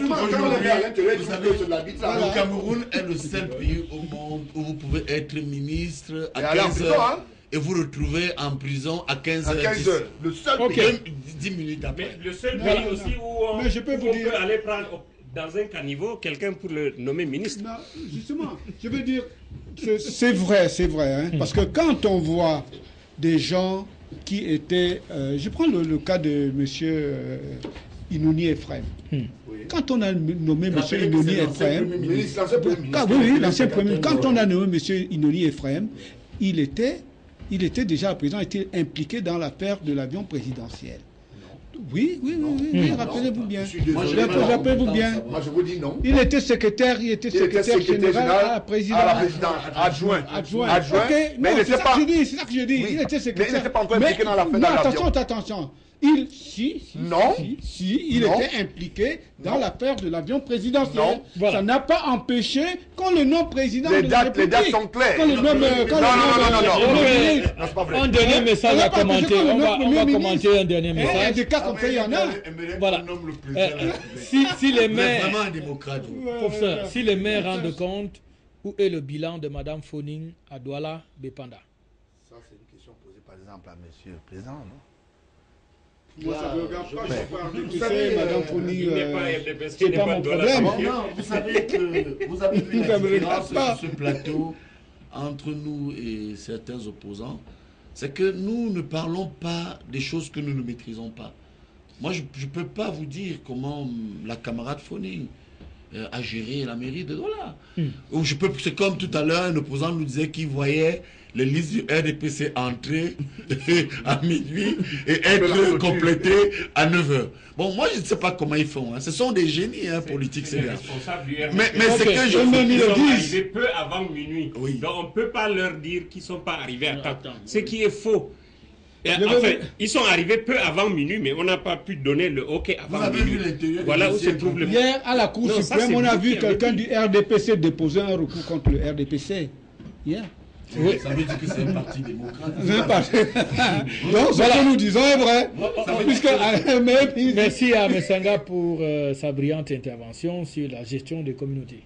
Oui, ça c'est sûr. Voilà. Il y a aussi un autre qui saluait le champion. Donc, je pense que là, il ne me reste plus qu'à vous dire merci pour cette émission. On a parlé de plein de choses. J'espère qu'on n'a pas déçu nos téléspectateurs qui ont pris l'habitude de nous regarder tous les samedis. Je rappelle tout simplement que cette émission est en rediffusion les dimanches à partir de 11h30. Je dis donc merci à Maïdadi Sadou, qui est donc membre du comité central de l'UNDP. Merci à Amani Biele et candidat. Voilà, on vous souhaite bonne chance. On vous souhaite bonne chance. On vous souhaite beaucoup de chance. Alors, Amani Biele, notre candidat, président national de l'UNDP. Attends, je ne suis pas candidat, je suis candidat nulle part. Hein. Ça fait 20 ans que je vais aux élections et cette fois, j'ai décidé de payer pour des gens pour de coacher. Voilà, donc c'est une sorte d'alternance que vous commencez déjà à impliquer par la base. Voilà. Ok, merci donc à vous d'être venu. Jean-Marc Ndiofan, alors après ce titre de vice-champion du monde, la suite c'est quoi? Oui, ben simplement, ça fait de moi dans le challenger au titre mondial et en 2014, je vais devoir affronter en duel comme en boxe le champion du monde de l'heure Alexander Georgiev, le russe, grand maître international autant que moi, dans un match. Et il faut dire c'est historique, ce sera la première fois qu'un Africain puisse disputer un match mondial à ce niveau-là. Donc ça honore une fois de plus le Cameroun. Et permettez-moi de dire cela à la fin. J'espère que les cadres du ministère des Sports l'entendent. Je ne commande pas d'être reçu. Je sers mon pays. Et moi, j'ai toujours dit, comme quelqu'un le disait si bien pour le citer, je ne demande pas ce que le pays fait pour moi, mais moi, je dis je fais pour mon pays parce que, à ma manière, je contribue au rayonnement de l'image de marque du pays et dans mon domaine, dans ce que je sais si bien faire. Et je crois que c'est aussi ça la vitalité du sport, mais simplement qu'il mette en exergue ce que le président dit, qu'il n'y a pas de sport mineur, mais il est un fait que il y a des sports mineurs au Cameroun. Parce que s'il y a un champion de boxe qui arrive et n'est pas reçu, parce que moi je dis il y a une chose, recevoir c'est pas forcément qu'on attend quelque chose. C'est la symbolique qu'il y a derrière une réception. Parce que quand on reçoit les Lions indomptables de football, que nous aimons tous, et on dit suivez leur exemple. Mais quel message on donne à la jeunesse? Et quand d'autres champions arrivent, ne sont même pas reçus, même pas en audience, quel message donnons-nous à la jeunesse? C'est pour dire qu'ils ne doivent que faire une seule chose, alors qu'on leur demande aussi de faire preuve d'ingéniosité, de créativité. Moi, j'assume ce que je fais depuis des lustres et je crois que je ne suis pas moins camerounais que les autres qui jouent au football. Voilà, tout à fait. Voilà. Et c'est un message vraiment que ces cadres-là, que le cher ministre doit comprendre. J'ai beaucoup de respect pour lui parce qu'il a financé cette discipline, mais ce voyage, mais une fois revenu, qu'il nous donne au moins la possibilité d'aller lui dire merci et de lui dire excellent, on a été en Russie, voilà ce qui s'est passé. Mais s'il ne le fait pas, c'est contradictoire, c'est remettre même en question cela. Et je crois qu'il faut que les Camerounais, et partant, je vous prends à témoin, que chacun le sache, ce qui n'est pas bien, parce que c'est ça qui crée l'injustice, c'est ça qui crée des frustrations. Et on est tous Camerounais. Moi, je suis un sportif de haut niveau depuis plus de 10 ans. Et je sais ce que je fais pour mon pays. Et quelquefois, j'ai mal parce que les honneurs, je les ai hors de mon pays. Et pas chez vous. Et pas chez moi. D'accord. Et ça, vraiment, ça fait mal. Ok, merci donc à vous, Jean-Marc Ndiofan. Je rappelle que c'est un vice-champion du monde de jeu de dames. Et c'est un challenger, hein. L'année prochaine, vous l'avez suivi, donc le message est passé. Je pense que les cadres du ministère sont à l'écoute et que quelque chose va être fait. Alors, professeur Pascal Chalamal Messanganyamdi, merci d'être venu. Non, merci. Moi, je suis heureux parce que c'est bien que les Camerounais se retrouvent, hein, et les Africains pour discuter. Notre pays a besoin de tout le monde. Moi, je ne voudrais pas cibler opposants RDPC. Parce que je sais qu'il y a des citoyens de très très haute moralité dans l'opposition comme dans le RDPC. Maintenant, ce que ce pays a besoin, c'est des personnes honnêtes, des personnes qui comprennent qu'on ne peut pas construire ce pays par le vol, la méchanceté et la corruption, et qu'effectivement, il faut une conscience citoyenne qui devrait nous amener à discuter davantage. Et puisque nous parlions des élections, ma dernière phrase est tournée vers la Cour suprême. Je souhaiterais vraiment qu'elle soit souple et qu'elle privilégie le jeu démocratique. Et cela peut faire ce que nous, les juristes, nous appelons une jurisprudence. Une jurisprudence qui protège, qui privilégie les problèmes de sécurité. Parce que lorsqu'on voit la paix sociale, parce que lorsque nous voyons ce qui s'est passé à un moment donné au Tchad, au Congo, en République centrafricaine, aujourd'hui en RDC, c'est que lorsque nous qui gouvernons, du moins nous qui sommes dans l'appareil gouvernemental, nous avons tendance à tout imposer par les lois. Et quand un peuple n'a plus d'autre recours, eh bien, ce sont les armes qui crépitent. Voilà, Gilbert Baola. Je ne voulais pas ne pas dire à la mairesse de Douala deuxième qu'en ce moment, disons que votre doléance est sur la table du chef de l'État, président national du RDPC, et que celui qui a posé cet acte à travers les camps, M. Sani, qui est le directeur général, est déjà au courant, celui qui assure, disons, qui assurera peut-être la responsabilité en ce moment de l'ECAM Douala, et que votre tort sera réparé. Donc, il n'y aura pas de cette histoire de que l'autre est parti payer la liste. Votre liste, nous avons vérifié il y a quelques minutes avant que je ne vienne ici en studio. Et je vous rassure que vous serez remis, disons, dans vos sucelles et personne d'autre. Je dis, le président national est au courant.